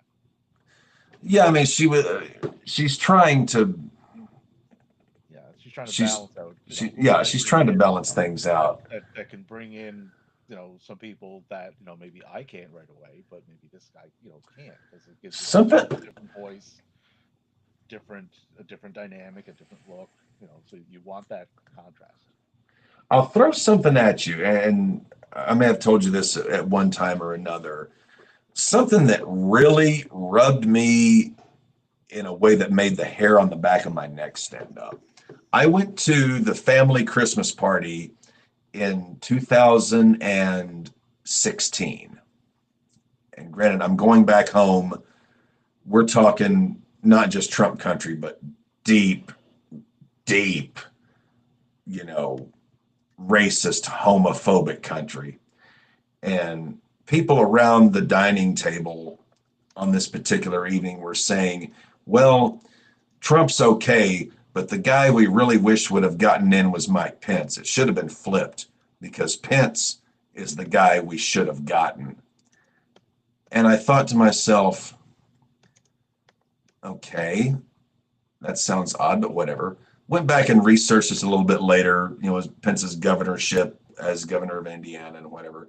And apart from turning the economy around, when I read his sort of political manifesto, I was like, holy shit, Trump's a boob. This guy scares the shit out of me. Yeah, I wouldn't have trusted Pence either. And I was like, Not, oh my God. Like, yeah. I I mean, it was one of those ones where I felt like my head was going to explode. I was like, you people are saying Trump is too liberal? You yeah, wanted Pence? yeah. But I mean, hats off to Mike. Like he certified the election, which he should have. But that could have very easy. Things had have went a little more sideways. You know, Well, We might not be talking about Mike Pence not endorsing had there Trump. not been so many barriers and firearms between himself and the rioters, That you could have saw went. the rope, Yeah, that could Davey. have You went. saw the rope. That could have went very bad. Maybe either way. Well, I mean, you remember, I mean, obviously seeing the images of Mussolini when Italy finally did what they did in World War And II. and for people that scoff at this notion that he's going to go after his enemies and put them in jail, and it's like, oh, that'll never happen. Look no further. Then his track record in business and life, he No, always no, goes after no, his no, enemies. no, no. Look east, right? And what his buddy did to somebody that opposed him. Yeah, we haven't Dead. seen him in a while. He's dead. He put him in jail, and he's now dead. Right. So if Hmm. people think this can't happen, and these are people that he admires, right? It can. Don't kid yourselves. No. Careful what you wish for, guys. Never doubt the depths that human beings can sink to when they are trying to preserve their own power and position. Um, and it's so weird because I remember growing up and people were like, they thought Bush was like the worst thing that ever happened. Then he got elected and it's like, oh my God. Well, no, Bush himself, the man, was just, again, he was just a boob. Cheney was the real fucking devil of that whole administration. Obama, 2 terms. I didn't particularly like a lot of what he did, but bare minimum, eloquent, well spoken, educated.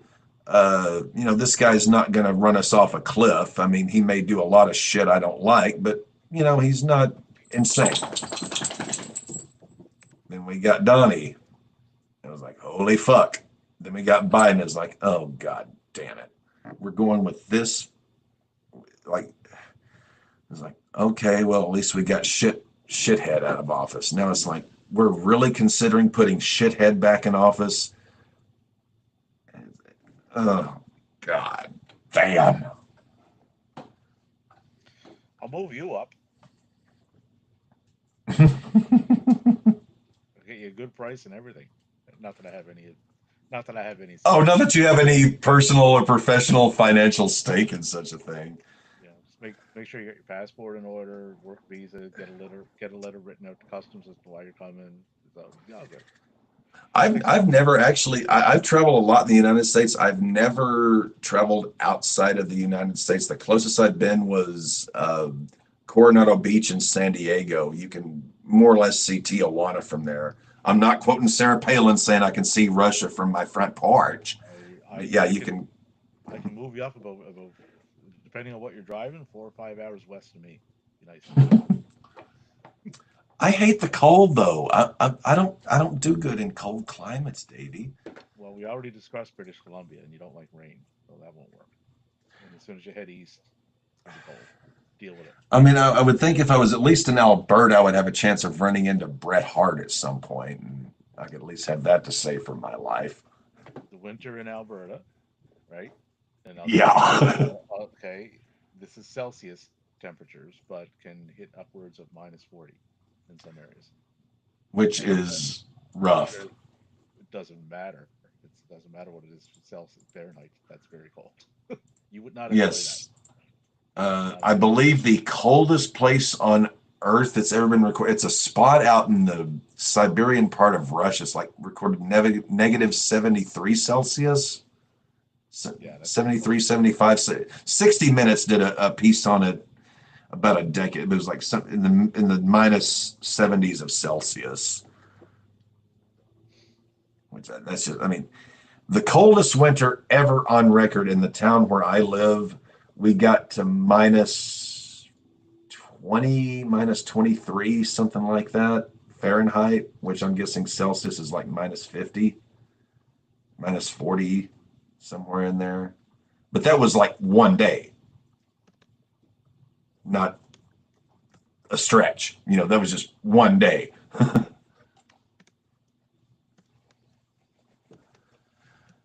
Well, it is 6:55. We've gone through basically all of the scenarios. Tomorrow, or not tomorrow, next Tuesday. So the polls will be closing at 6 p.m. Let me get my browser back up here. Polls will be closing at 5 p.m. Central Time. Davey, it's up to you when you want to start next Tuesday.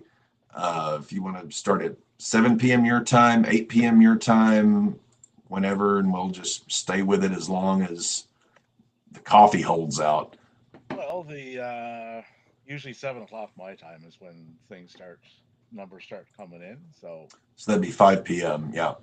So 5 p.m. next Tuesday, and I'm going to be boiling up coffee to keep myself going. I'm taking the following day off of work. I'm burning a vacation day so I can stay up long enough to see this thing through. Hopefully, we don't get a hanging Chad we don't get a Florida. We don't get a 2004 Ohio.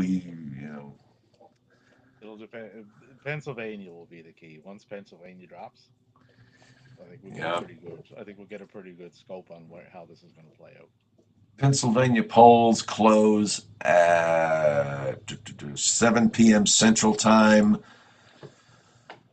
That'll be as those returns start coming in. That's going to be the one to watch. So that'll be Well, our no shit. That's going to be our entertainment from 7 o'clock on. As our mutual friend Nick Edwards would say, and in other news, water is wet. Yeah, Pennsylvania's going to be key. And actually, I was watching some videos last night while I was working on all this. It was some Fox News clips from. It was a day before the 2012 election. I think the pundit's name was Robert Kudlow, if that name rings a bell. He was predicting like a 325, 330 landslide for Romney based on turnout in the exact same town where Trump had his assassination attempt. And Romney wound up getting his ass kicked within 24 hours. And I was just thinking, like, son of a bitch. That's 12 years ago. And, Pennsylvania was a key state then. Now it is the key state. Only we're talking about, I mean,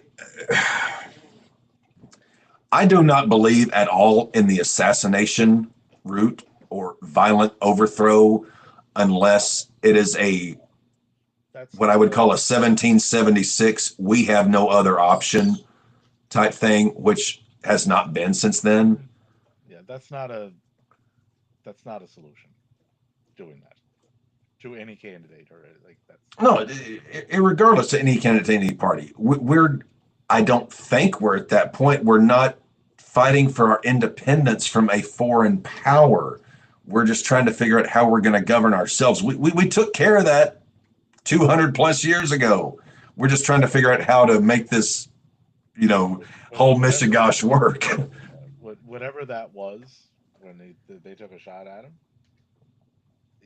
had it been completed, right? Mm-hmm. Donald now becomes a martyr, right? Yeah. And anybody that was on the fence is no longer on the fence, right? So now instead of voting Donald in, you're likely voting JD Vance in. So I don't think Vance would have gotten had Trump not turned his head when he did. Anybody on the fence, right?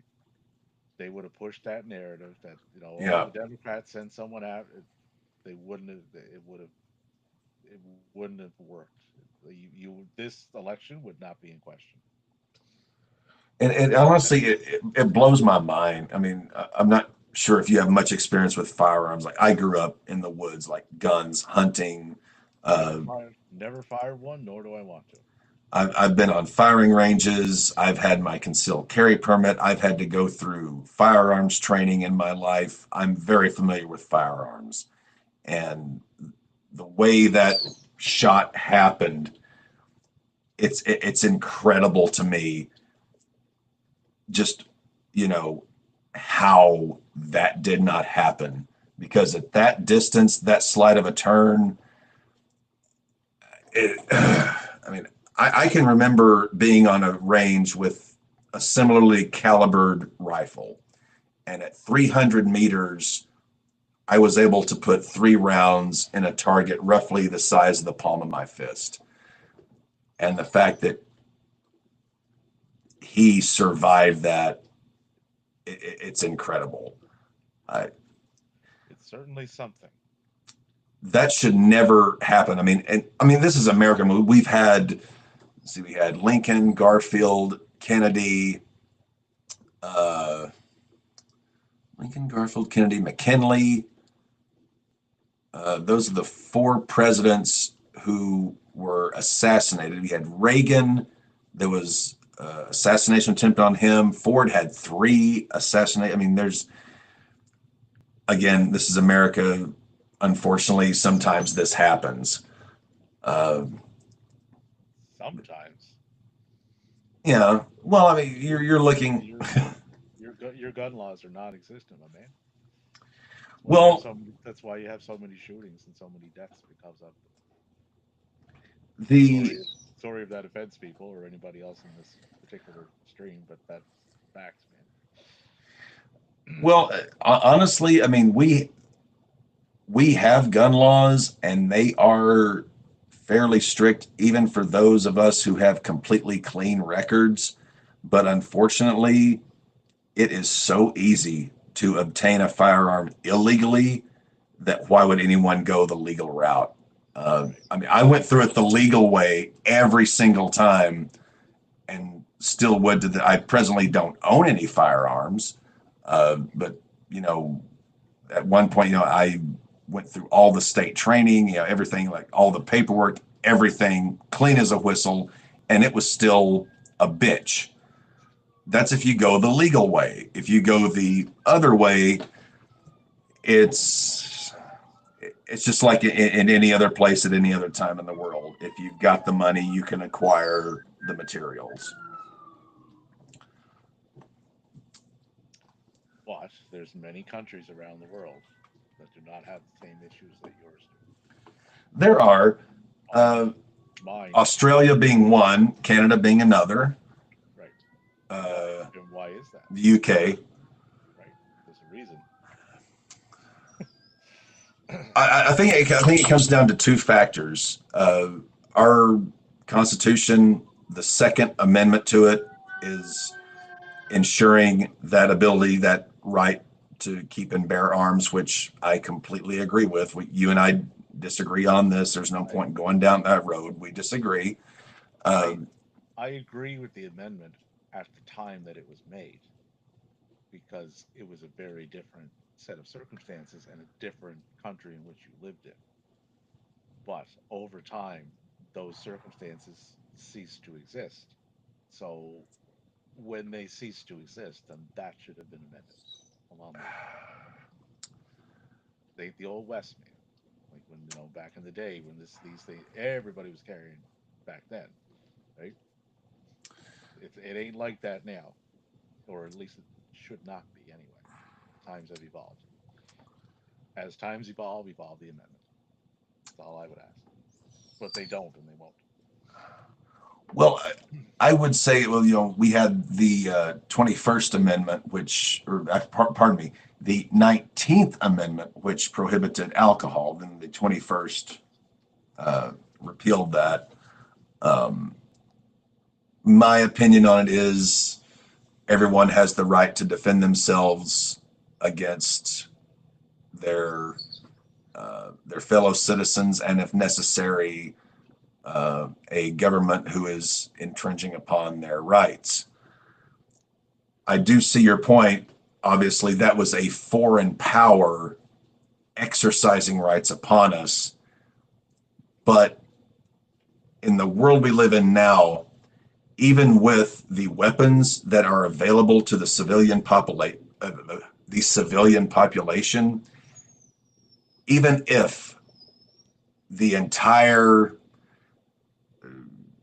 American citizenry able to hold, carry, and use a firearm, they would stand no chance against the actual United States government because, again, how technology and times have changed. They have nukes. At best, we've got 223 automatic rifles. We ain't winning that fight, which whole different road I won't go down. Um, so I do see your point in that laws need to evolve over time. Obviously, slavery, Thomas Jefferson alluded to slavery when he was writing the Declaration of Independence. It's like holding a wolf by the ears. You don't like it, but you don't want to let it go. And it took us another 100 years to do the 13th Amendment, which outlawed that. Laws need to adapt and change. I'm more in the line of you should be able to defend yourself against your fellow citizens, not that we would ever have the chance to overthrow the present government. It would just it'd be ridiculous. Yeah, that ain't going to happen. You have to vote them out, which unfortunately, and if, as we alluded to, certain someone gets in, that luxury, that right may possibly not go that way in the if a future. certain someone doesn't get in, you're going to see just how many people, in fact, have those guns.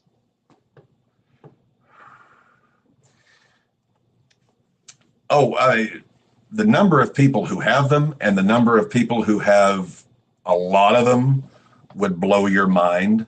And again, I grew up. Actually, it would not. Some people it would, but I wouldn't be shocked by it. I grew up around people. I was taught from a young age how to hand load and make my own ammunition.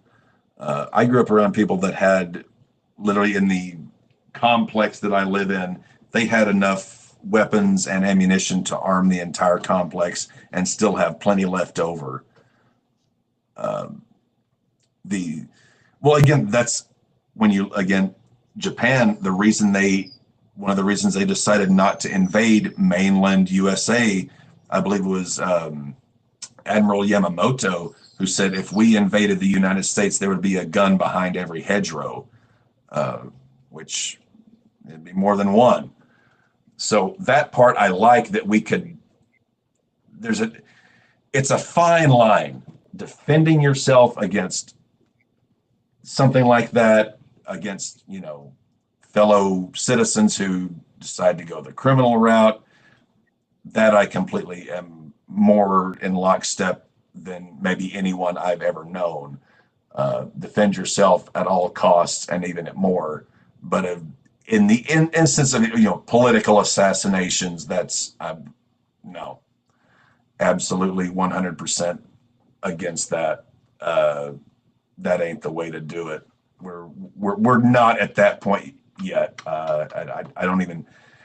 I really, and I hope and pray I'm about 55-45 on this. Even if Donnie were to get elected and he were to do certain things he has mentioned, I don't know then if we would be at that point. I don't think we would, because I just think there's too many checks and balances. There's too many things in place within our system that would prevent that.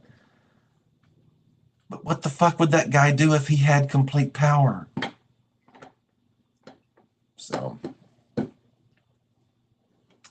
that's what he's all about, even in his personal life. That would be the ultimate for him, right?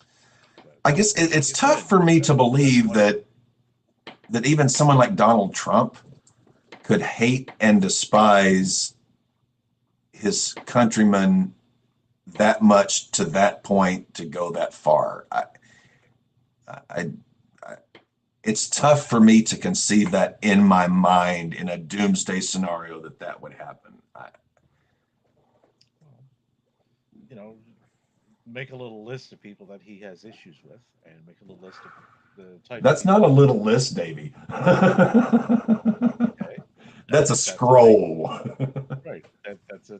That one is a fairly big list.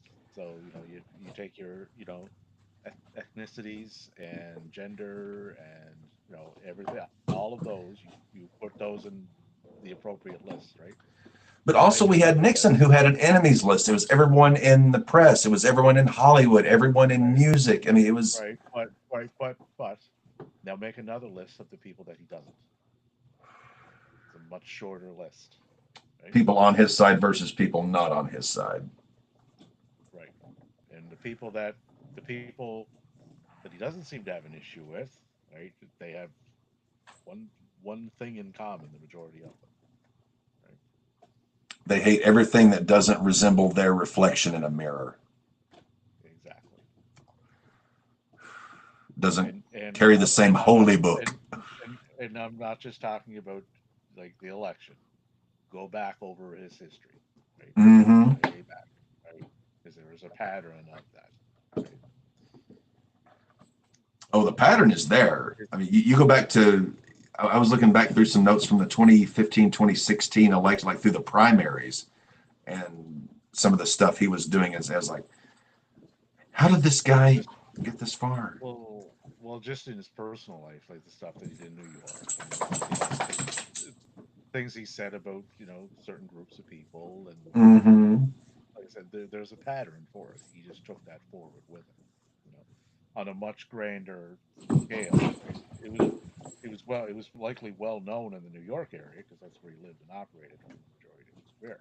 But now this is just on a national scale, in a worldwide scale for everybody to see. Some people love it, right? Because Oh, yes. that's their view of what they want America to be, right? That's what they've been wanting since, I would even argue, since, uh, 1964, 1968. You look at those two election cycles and even 1972, 64, 68, 72, the way the political climate completely shifted in the wake of the civil rights bill. Yeah. Well, People and pretty much showed whose side they were on. that's the time period, that some people want America brought back to, right? Well, that was, as I told many people, what you saw from 18, and it goes on before that, but say 1865 to 1964 was based off color and complexion of skin. Since Hmm. roughly 1980, 84 to now, they realized they lost that fight on skin color, and now they're fighting it on who do you go to bed with, who do you pray to, who do you vote Well, for. It's well, gone and, deeper than just skin and who color. and who is he itching to deport? Day one, right? Yeah, basically anyone of a minority, especially Hispanics. Exactly. You know, But and the how did he refer to certain people getting certain types of jobs? Oh, you have those black jobs. mm-hmm. That there's a very consistent way in which he speaks, right? So, but you that being any said, anyone with there's a two lot there, neurons rubbing there together that can that see through his that being shit. said, there's a lot of people that do hear those words, right? And they know exactly what they mean, and they're all for it. So that's Yeah, and they would be happy to that help that him. yeah. So that I find terrifying in a word, and also disgusting. Terrifying, disgusting, and repugnant, This and like this is also just the fact that 2024. It's yeah, it's not 1954. Right? well, it scares me more in the fact that it shows us how much we failed as a society. The fact that we still have people of that thought, of that ilk, of that standing, of that racist, nationalist, assign any adjective to it that you will. The fact that Yeah. we are at that, And we're in 2024 and we still have people where our basic and system of humanity, America, bring us your poor, your tired, your huddled masses, bring it. And this is the thing that these assholes don't understand. When America was rocking and rolling, when we were kicking ass, we were bringing in immigrants from all over, the smartest people we could find from anywhere. And we were doing things that we had never dreamed of. And when I say these things, right, I'm not just targeting just because I don't live there. I'm not just targeting the United States. That shit goes on here too. This past weekend, right, Mm-hmm. it was a yacht club, and there's a bar there, and they have dances and such. It's probably about 40 minutes from where I live. Okay. And on Saturday, in through the door, I think it was 6 or 7 people walked in, and guess what they were dressed as? Donnie Members of the Ku Klux Klan. No, members of the Ku Klux Klan, white robes and all, hoods. in So it's Canada. not just the states, right? It's here too, right? It's not on as Oh, large oh, scale. oh, yeah. We're just not as populated as you guys, but it is here, right? We do see it. It's just not to the extent. But you know, but in the year of 2024, why this stuff exists is beyond me. It's just I mean, I haven't had any interaction with these particular people in a decent while, but I can remember a time in my life, say 2000, call it roughly 2004 to 2012, roughly that period of time. I mean, they were this before that, but I could say there were probably 4 or 5 people in my family, in my surrounding circle, who, yeah, one, I mean, one just, I actually no, 3 came out and just flat told me an organization which they belong to. Um, and this was during the 2008 election. Um, and that was why I was thinking back then. I was like, my God, if he gets elected, I mean, what the hell is going to happen? I mean, these are people that, and and the I thing with that live a is, stone's throw away from. and the thing with that is, like on your side of the border, on my side of the border, they always existed. That Oh, whole yeah. process was always there and has been there for quite a while, right? It's just everything that has gone on since 2016. It's brought them out. So now we get to see it. Right? Well, that's why I kind of It was go back always to there. 2008. It was just kind of in the background and in the shadows. It still went on, but it wasn't as prevalent. Right? Now it is. Again, that's why I go back to like 2008 and 2012. Those election cycles, those people were so fed up with Republican candidates who were not conservative enough, they just didn't even go to the polls. 2016 comes along, look what happens. They finally have someone on that national stage espousing everything they believe. They turned out in droves. It's the old saying, right? You speak in my language, and they get his language. They get it. Right? And there's a reason they get it because they live it. Freddie Freeman with his fourth home run, 2-0 Dodgers. What's the score? 2-0 Dodgers in the top of the first. They may very well sweep this thing. I believe so. I, I was thinking 6, maybe 7, 5 at the just, absolute demolishing. I did not. I thought the Yankees were too good to get swept. People may Not that they were great, but too good to get swept. People may get their wish though. Mr. Boone may be out of a job. Maybe the White Sox can hire him. Oh, Davey, don't put that voodoo. Davey, Hey, for the love of God, you might get them below that 100 loss mark. You never know. we just went through statistically the worst season since I believe 1884. We made the 62 Mets look like all stars. We are below nothing. We are Nowhere to go but up then. there's nowhere to go but up, but damn it, I mean, the hole that we're in, it's like we don't even have temerity to grab a shovel and start digging outward. It's As soon like, as you said, as soon as you said that, I thought of the Nicolas Cage movie, Leaving Las Vegas. Remember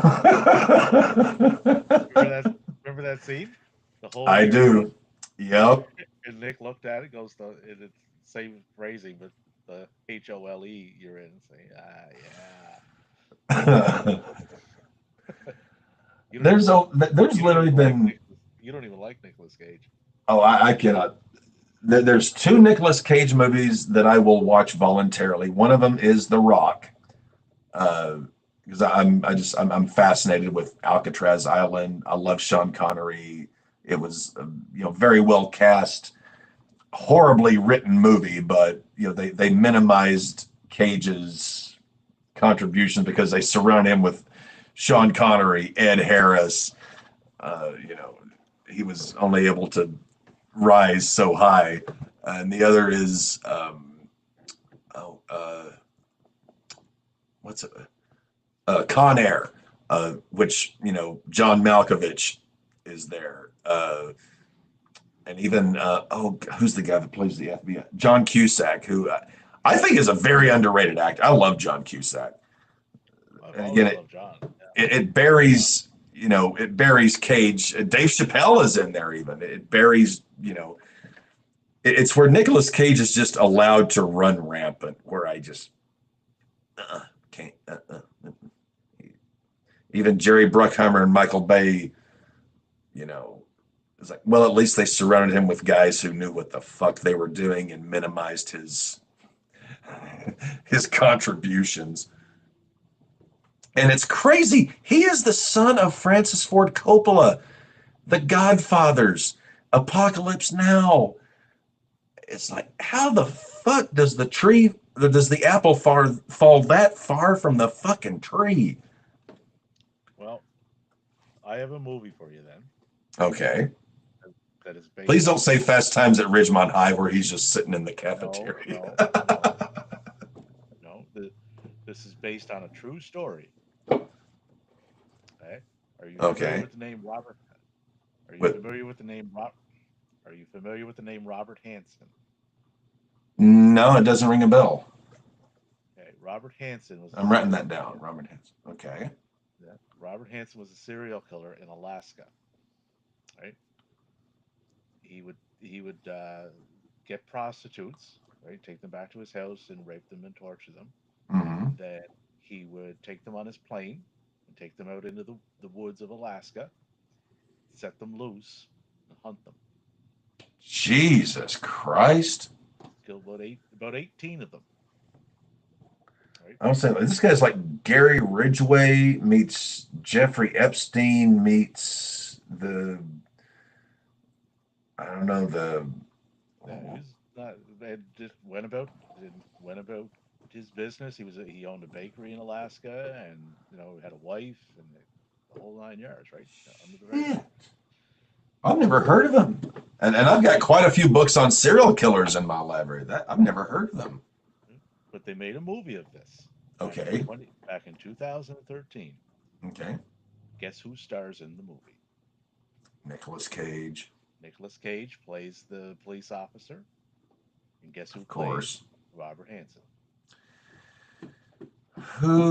Just based on the description you gave me, who would be able to... You just mentioned him. John Cusack? John Cusack. Well, son of a bitch. Yeah. Excellent movie. I've watched it numerous times. It was really I may have... John Cusack looks identical to the real Robert Hansen. That's crazy. It's uncanny how much he looks like the real guy. It kills me that Cusack never gets any kind of recognition. It's like there's a lot of actors, okay, yeah, you got your Daniel Day-Lewis's, your Robert Duvall's, your I Ching's, your Marlon Brando's, your supreme actors, But then there's, the guys like Cusack that, like John Malkovich, or Philip Seymour Hoffman. Every single role they are in, not only do they kill it, but they make the movie that much better. And I've never seen a movie with Hoffman, with Malkovich, with Cusack, where I was like, okay, that guy sucks. It's like, okay, maybe the movie sucks, but that guy killed it. Yeah, and I've he was yeah, huge. He was huge in the '80s, like the John Hughes or the John Hughes era. The movies like Say Anything, and like he was in a few of those. And then another great one was High Fidelity. I've Was seen that? High Fidelity. Yeah, like that was really really well done. The Ice Harvest. There's another good one with Ice Cusack. Harvest was another good one. Identity was another one. Yep, I did. Yep, Runaway Runaway Jury was another great one. yes. On air. Like, he has a really good. Being John Malkovich is another one. Hot Tub Time Machine. Not a I big know fan. you're an '80s guy, and it's one of those movies that's. Not a big fan of that one. 1408 though. I like that one. That was really. I thought that was really well done because he was essentially he was the movie. Like there was really no other people carrying it. It was all him, right? That's how. 8 Men Out. He was also in that one. Yeah, he was in 8 Men Out. Yeah. So yeah, he's got a long career, long career. But Say Anything was the first movie that really hooked me. I'm like, okay, you're good. What else have you got? But that was really really good. I like that one. The father in that was the father in Frasier. Yep. Uh, see, there's another act. This guy's not even as well known as John Cusack, but he's had a lot of great roles. Paul Dano.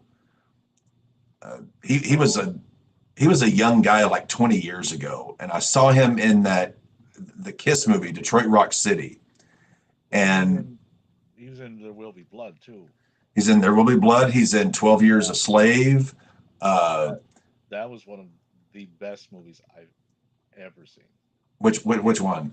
There Will Be Blood. The Yeah, Daniel Day Lewis portrayal of Daniel Plainview was just epic.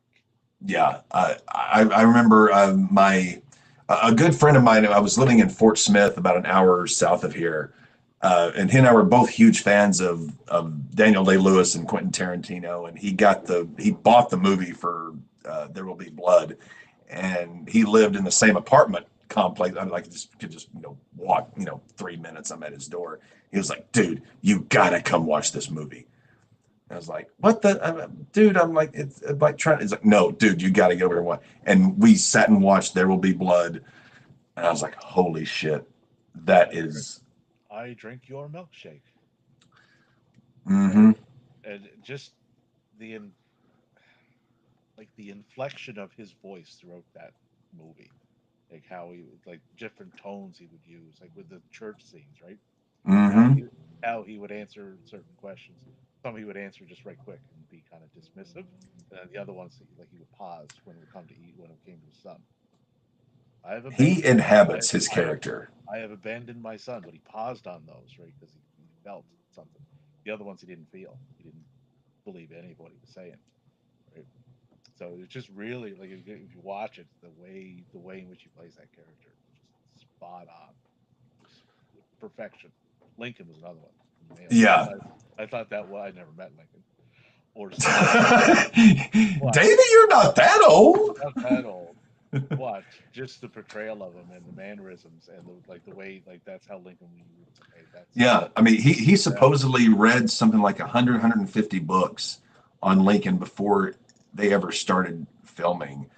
Um, and from every reliable historical uh, source I've read, he pretty much, because everyone had this idea that Lincoln had this deep baritone type forward score. He had this very high pitched Midwestern, nasally, reedy yeah sort of soft falsetto almost kind of voice. Um, and Daniel Day nailed it. yeah I'm not comparing these two in any particular way. Just when you mentioned the voice, the way you described his voice, the first person that jumped to mind was Bill because that's how Bill sounds. Clinton, that kind of same kind of way, which is I, probably why he's such a as good I wouldn't say as he Midwestern. is. I wouldn't say Midwestern. He's got a bit more of a Southern. I mean, Well, yeah, he was a Harvard grad and went to Oxford. I mean, he's but he's very easy to listen to. yeah. Oh, incredibly. Yeah, and to hear Daniel Bill Day Clinton is portrayal honestly, in the movie, yeah, very easy to listen to, and it's like, okay, I'm along with the story you're telling here, because yeah. right, it's same dynamic, right? The thing I always love about Clinton is, and people can shit on him all he wants, and politically, he and I probably would never, even meet in the same room, let alone the same house. But the fact that he's as educated as he is, has such a knowledge of the law, and he also is such a student of history, of politics, and understanding Newt Gingrich. My mother almost, shit her pants when I said, "Mom, you don't really." Newt Gingrich is an incredibly intelligent guy. He understands politics and media, and Clinton understood, not near as well as Reagan did. Like Reagan understood how to play to the TV. Roosevelt understood how to play to the radio. Clinton understood make speech making. He understood, similar to JFK. Like JFK would sit and listen to Churchill on phonograph records. Clinton had that, and Clinton is the last president we had that actually wrote his own. He did not have speech writers like Bush or Obama. Right. He wrote all of his own speeches. I remember, I still remember to this day the speech that he gave for Obama. Yeah, the 2012 convention. Yeah, That was phenomenal, because he stopped, not stopped, but he just in the middle, he goes, "Now this is important," and then he go on. yeah, It would re-grab your attention. It's like, oh, okay, that's the first thing anybody would do. It's like, oh, okay, this is important, and if that's the case, you're going to listen, right? So he's very yeah. smart how he did that. When that summer coming into the convention, Obama, I think, was trailing, depending on the poll you look at, was trailing something like 5 to 7 points to Romney the weekend going into that convention. The polls that were taken a week after, Obama was even. Yeah, Bill Clinton, one speech, one and speech. he went for about an hour, if I remember correctly. He went for about an hour. That was a long one. It was about an hour. Yeah, And to have that power to do that, that fuck your politics. That is skill. That is ability. That is a trait that you should be seeking. Like, how did you do that? How do you know, uh, James Carville, the campaign manager of his 92 kit. I can listen to James Carville go on and on because he's a Louisiana Southern boy, just loves, he's got that Southern draw. He just talks straight forward. I love to listen to him.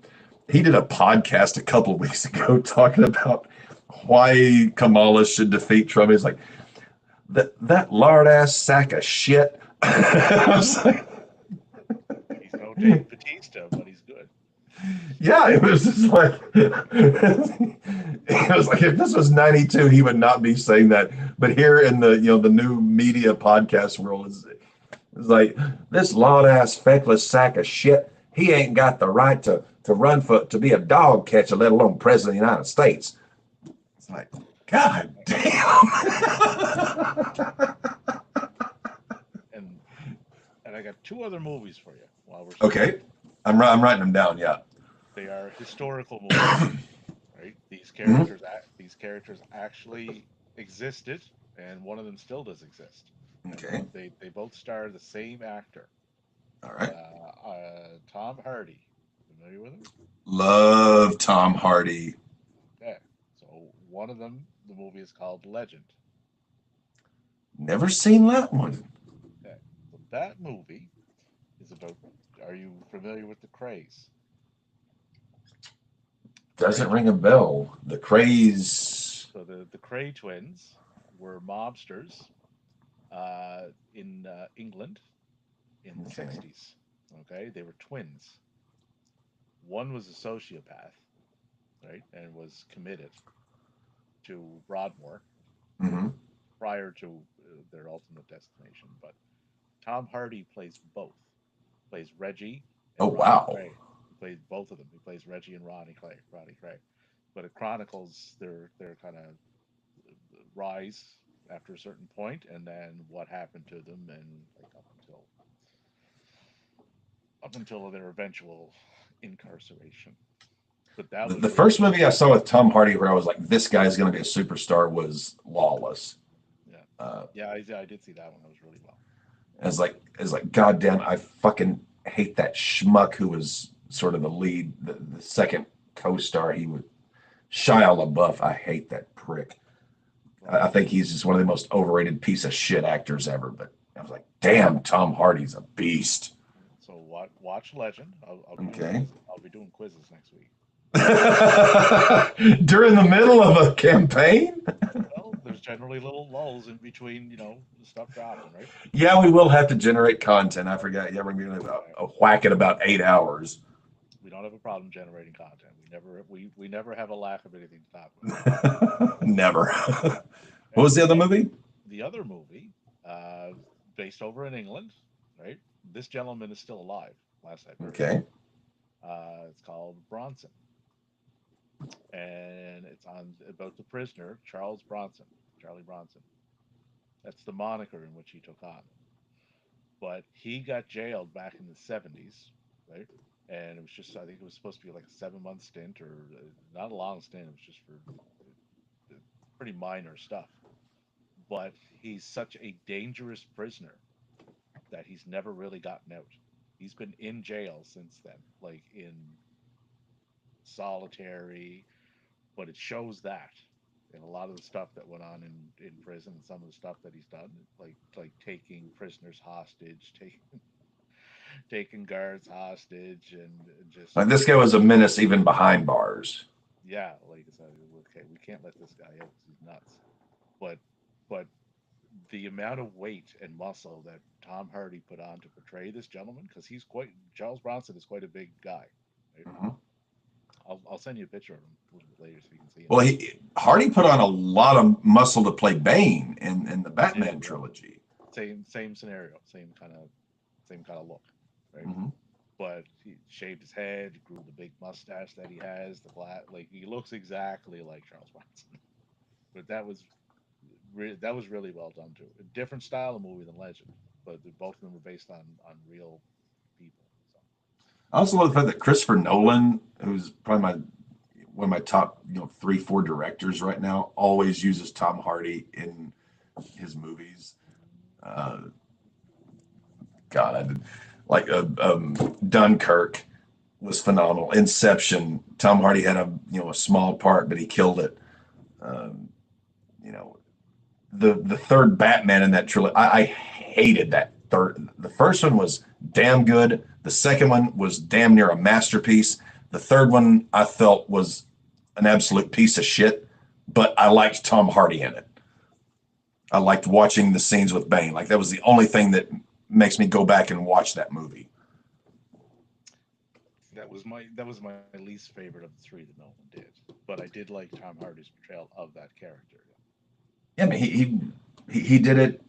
I mean, I can't think of a. I mean, I don't even like Bane as a Batman. I'm more traditional Joker, Penguin, Riddler, Catwoman. Sort of those key three uh, villains. I was like Bane. Like, what the fuck? Why is Nolan using Bane? Like, he could get Philip Seymour Hoffman to play the Penguin. He could get Johnny Depp to play the Riddler.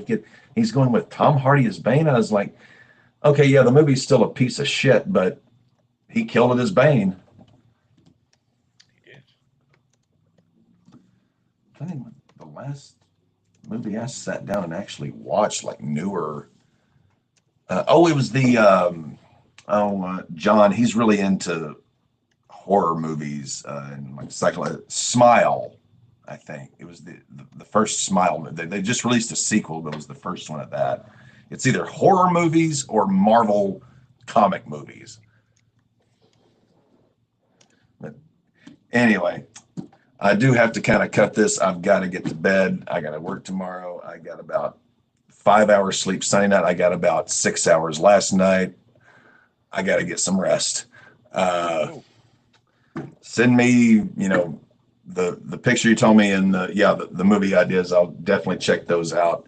But I got to get some sleep. I'm going on fumes, Davey. I'll see you next Tuesday. We'll start at 6 p.m. Central Time. and we will be here for the whole stretch. Unlike most nights, I won't be on the beer. I'll be on the strong cowboy coffee because I'm going to see this thing through. We know I won't.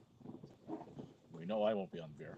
Well, I know that. It's just it's like, oh well, if it's a couple of hours, or a Sunday watching football, something like this once every 4 years, the Olympics of podcasting, going straight coffee. I've got the day off the next day. I'll pound the booze then.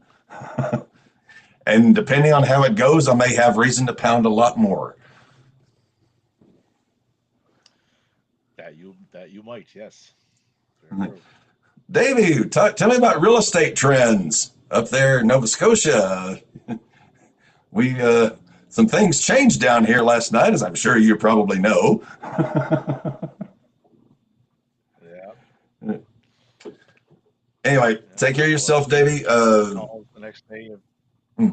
Oh yeah, your business, as Jim Ross would say, business is going to pick up if things go a certain way. Yeah, I'll have like 8,000 calls, people looking to move up here. I'm like, no, man, fuck off. Well, I'll stay in touch with you throughout the week. I'll send you whatever data I get. Send me what you get, so we can, keep abreast of things. Until I see all the final numbers Monday and the final Gallup poll, that'll kind of give me my idea to make my full-on prediction. I think we're pretty close on it, though. We're close. I could be, call me a pessimist, call me, whatever. I always like to hope for the best, prepare for the worst, and not be caught with my pants down in any particular situation. Like, oh, you said this was going to, well, no. I said this could happen, that could happen. This is mathematically possible. This is mathematically likely. People down here are insane. This could go many ways. All right. Well, I sent you those two pictures. Top okay. to the RawBall. Okay. Top one is Tom Hardy, and the bottom one is the real guy. Okay, let me pull that up real quick while I'm still on here. Oh shit! Yep. Pretty close, huh? Pretty damn close. I mean, the mustache has a bit more of a tail on it on the actual guy, but yeah. Tom Hardy's damn good. I got no complaints with him. All right, well, let's stay in touch over the next week. Keep track of polls, and then Tuesday night we'll settle in for a siege. Absolutely. All right, my man. You have a good rest of your night. David, you take care of yourself. Everybody, we'll be back next Tuesday, RawBall election night. I've been waiting to do this ever since I got into this business, and I finally get to do it with my main man, Davey. It is going to be fun. We'll see y'all then. Take care of yourselves.